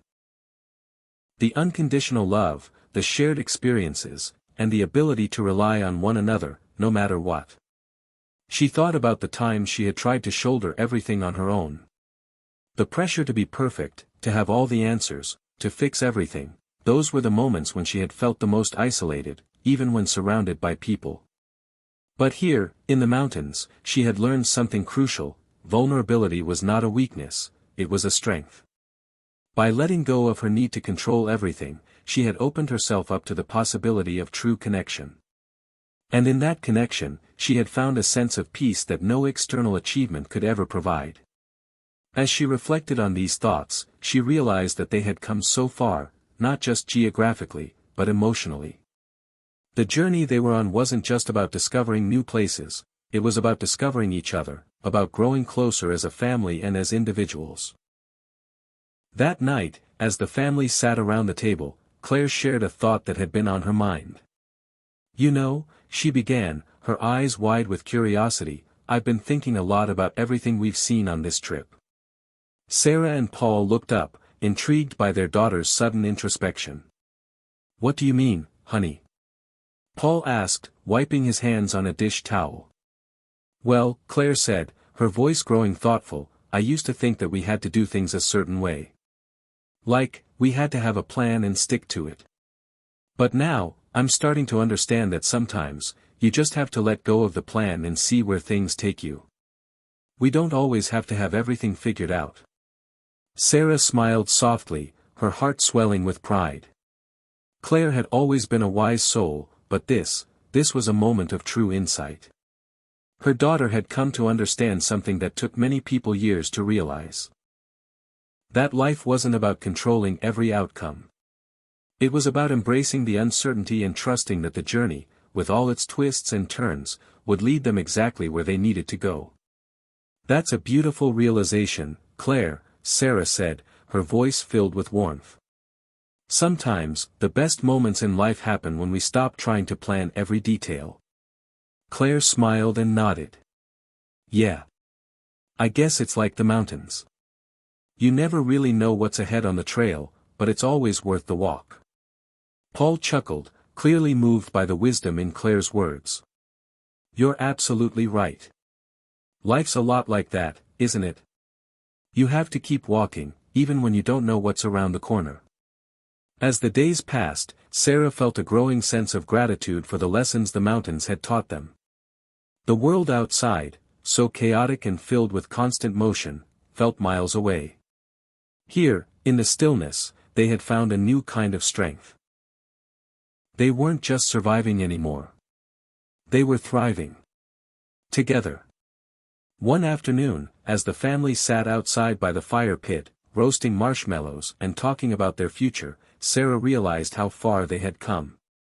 The road had been long and difficult, but it had led them to this moment of clarity. They had not only rediscovered the beauty of the world around them, but also the power of family. Together, they were unstoppable. The mountains had shown them that family wasn't just about being together physically, it was about being there for each other, emotionally, spiritually, and in every other way that truly mattered. The strength that came from their bond was not just about love, it was about support, trust, and the willingness to walk through life's challenges side by side. As the sun began to set, casting a golden glow over the mountains, Sarah felt a deep sense of peace settle over her. She knew that whatever came next, they would face it together. The road ahead would undoubtedly have its obstacles, but as long as they had each other, they would be able to handle whatever came their way. The journey they had been on had been transformative, not just in terms of the places they had seen or the challenges they had overcome, but in how they had learned to be there for one another. The bond they had forged on the road, in the quiet of the mountains, was unbreakable. And as Sarah looked at Paul and Claire, she knew that no matter where life took them next, they would always have the strength of family to guide them. The days had been filled with peace, serenity, and clarity. But as Sarah sat by the window in the cabin, watching the changing colors of the sky at dusk, she couldn't help but feel a sense of unease creeping in.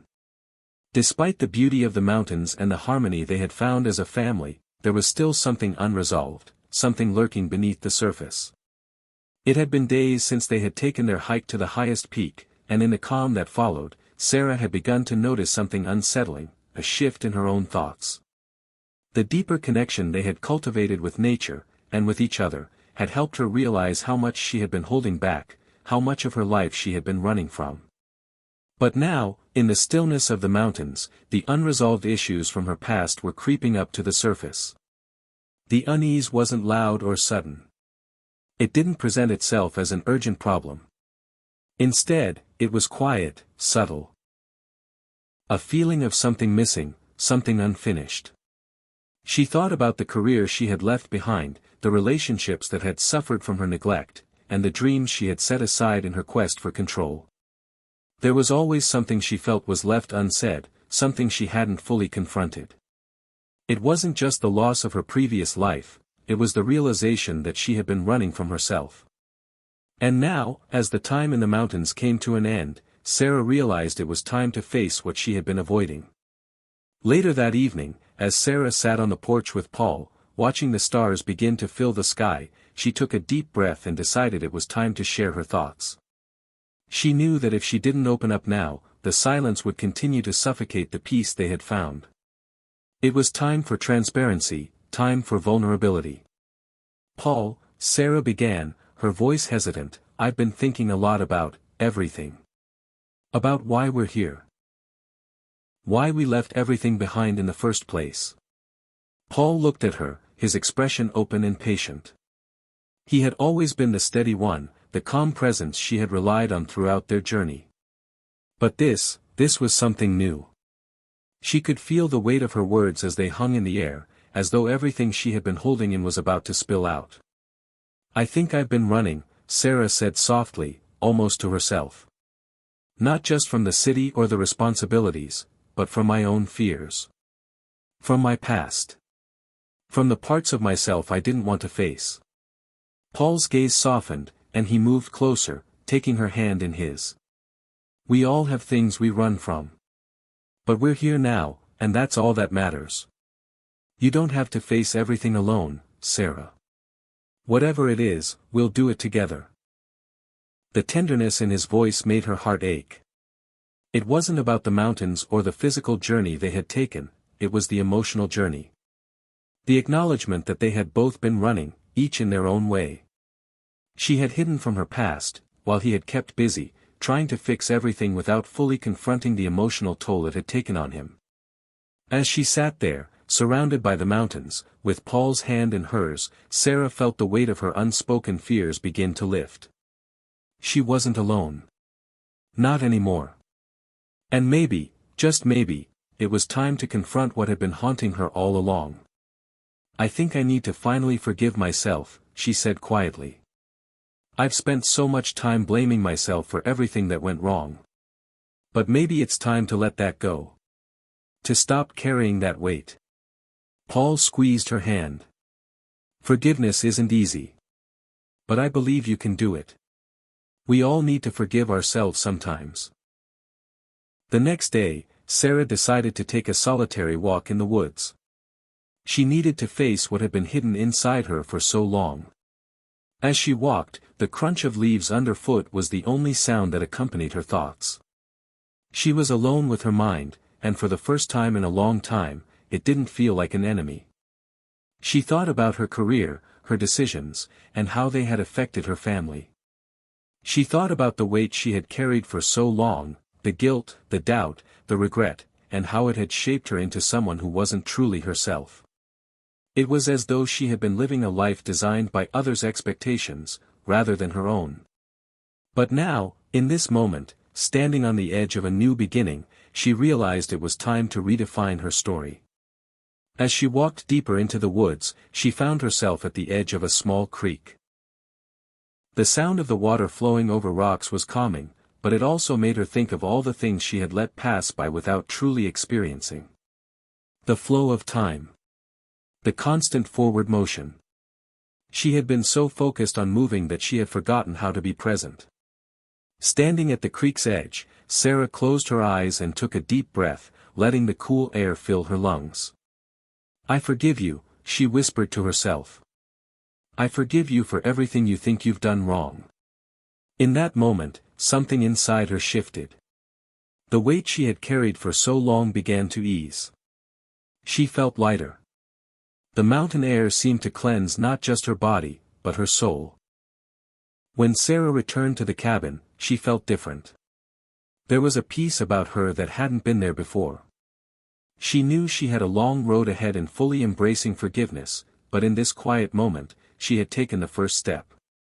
She found Paul and Claire sitting by the fire, Claire sketching the mountains in her journal, her face filled with concentration. Paul was quietly sipping tea, reading a book. As Sarah approached, Claire looked up and smiled. "You look different," she said, her voice filled with warmth. "Like you found something." "I think I have," Sarah replied, settling into the chair beside them. "Something important." Paul glanced at her, his expression both curious and gentle. "What is it?" "I've forgiven myself," Sarah said simply. "And I think I'm ready to move forward. To stop carrying the past with me." Paul's eyes softened, and he reached over to take her hand. "That's the first step toward everything we've been working for. Together, we'll face whatever's next." Claire, ever insightful, put her pencil down and looked at Sarah with a sense of quiet understanding. "It's like you finally let go of something that was holding you back." Sarah nodded, her heart swelling with gratitude for the support of her family. They had all been through so much together, but this was different. This was a breakthrough. They had faced the unseen parts of themselves and emerged stronger for it. And as Sarah sat there, surrounded by the warmth of her family and the serenity of the mountains, she knew that they were ready for whatever lay ahead. Together, they had found the strength to confront their fears, to forgive, and to embrace the future with open hearts. The mountains, with their timeless stillness, had given Sarah, Paul, and Claire a gift.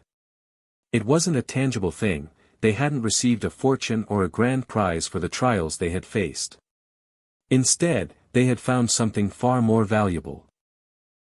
A renewed sense of self and a bond stronger than ever before.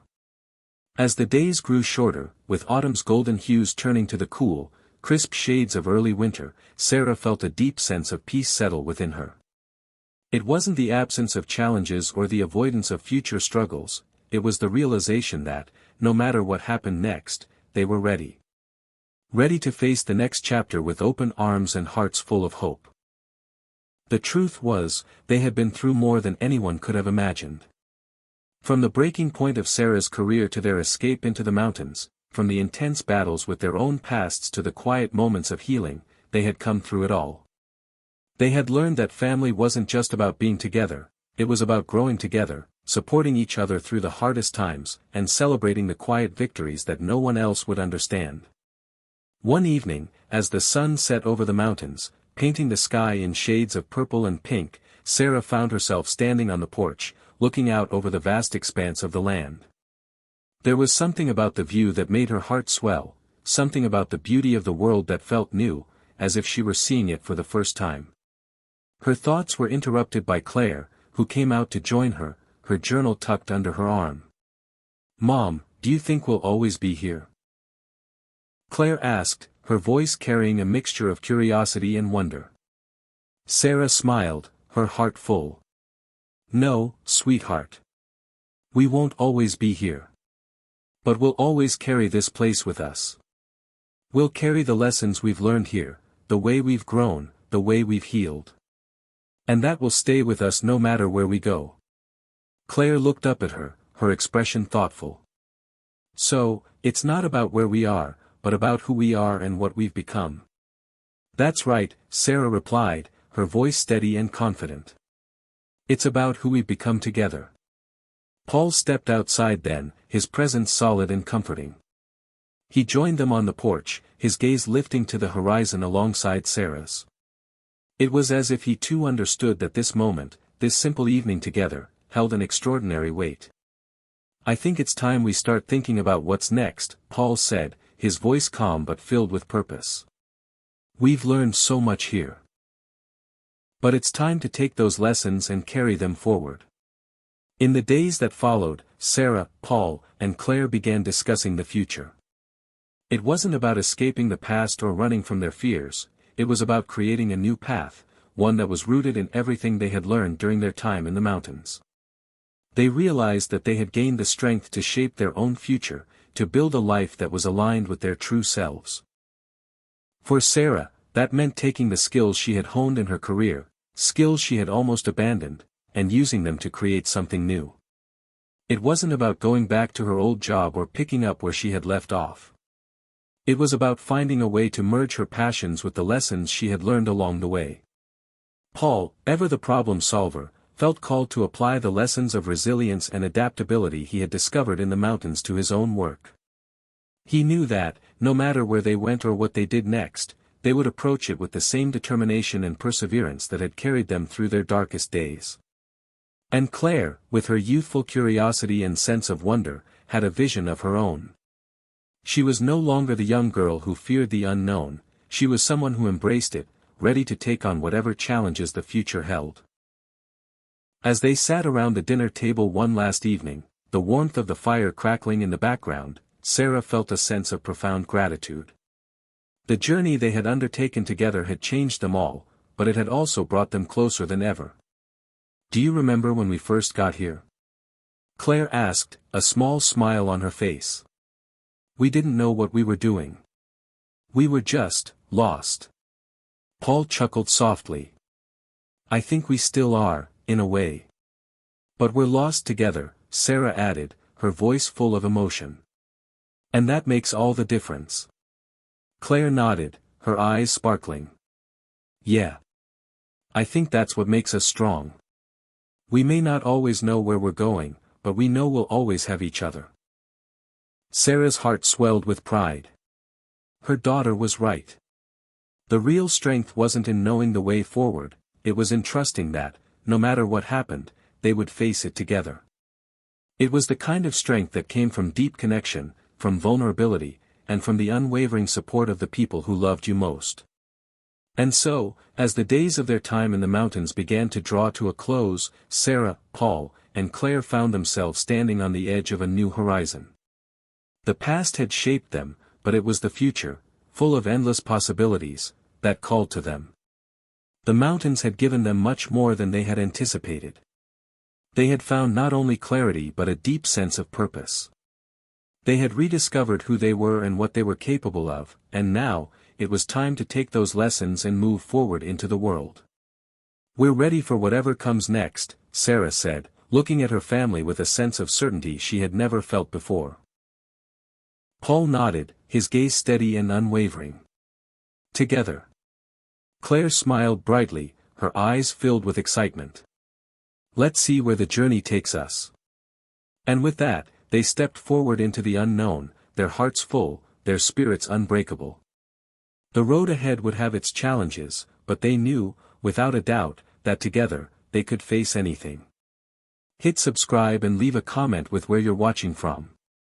This story might just spark a new beginning. What's your next step in your journey?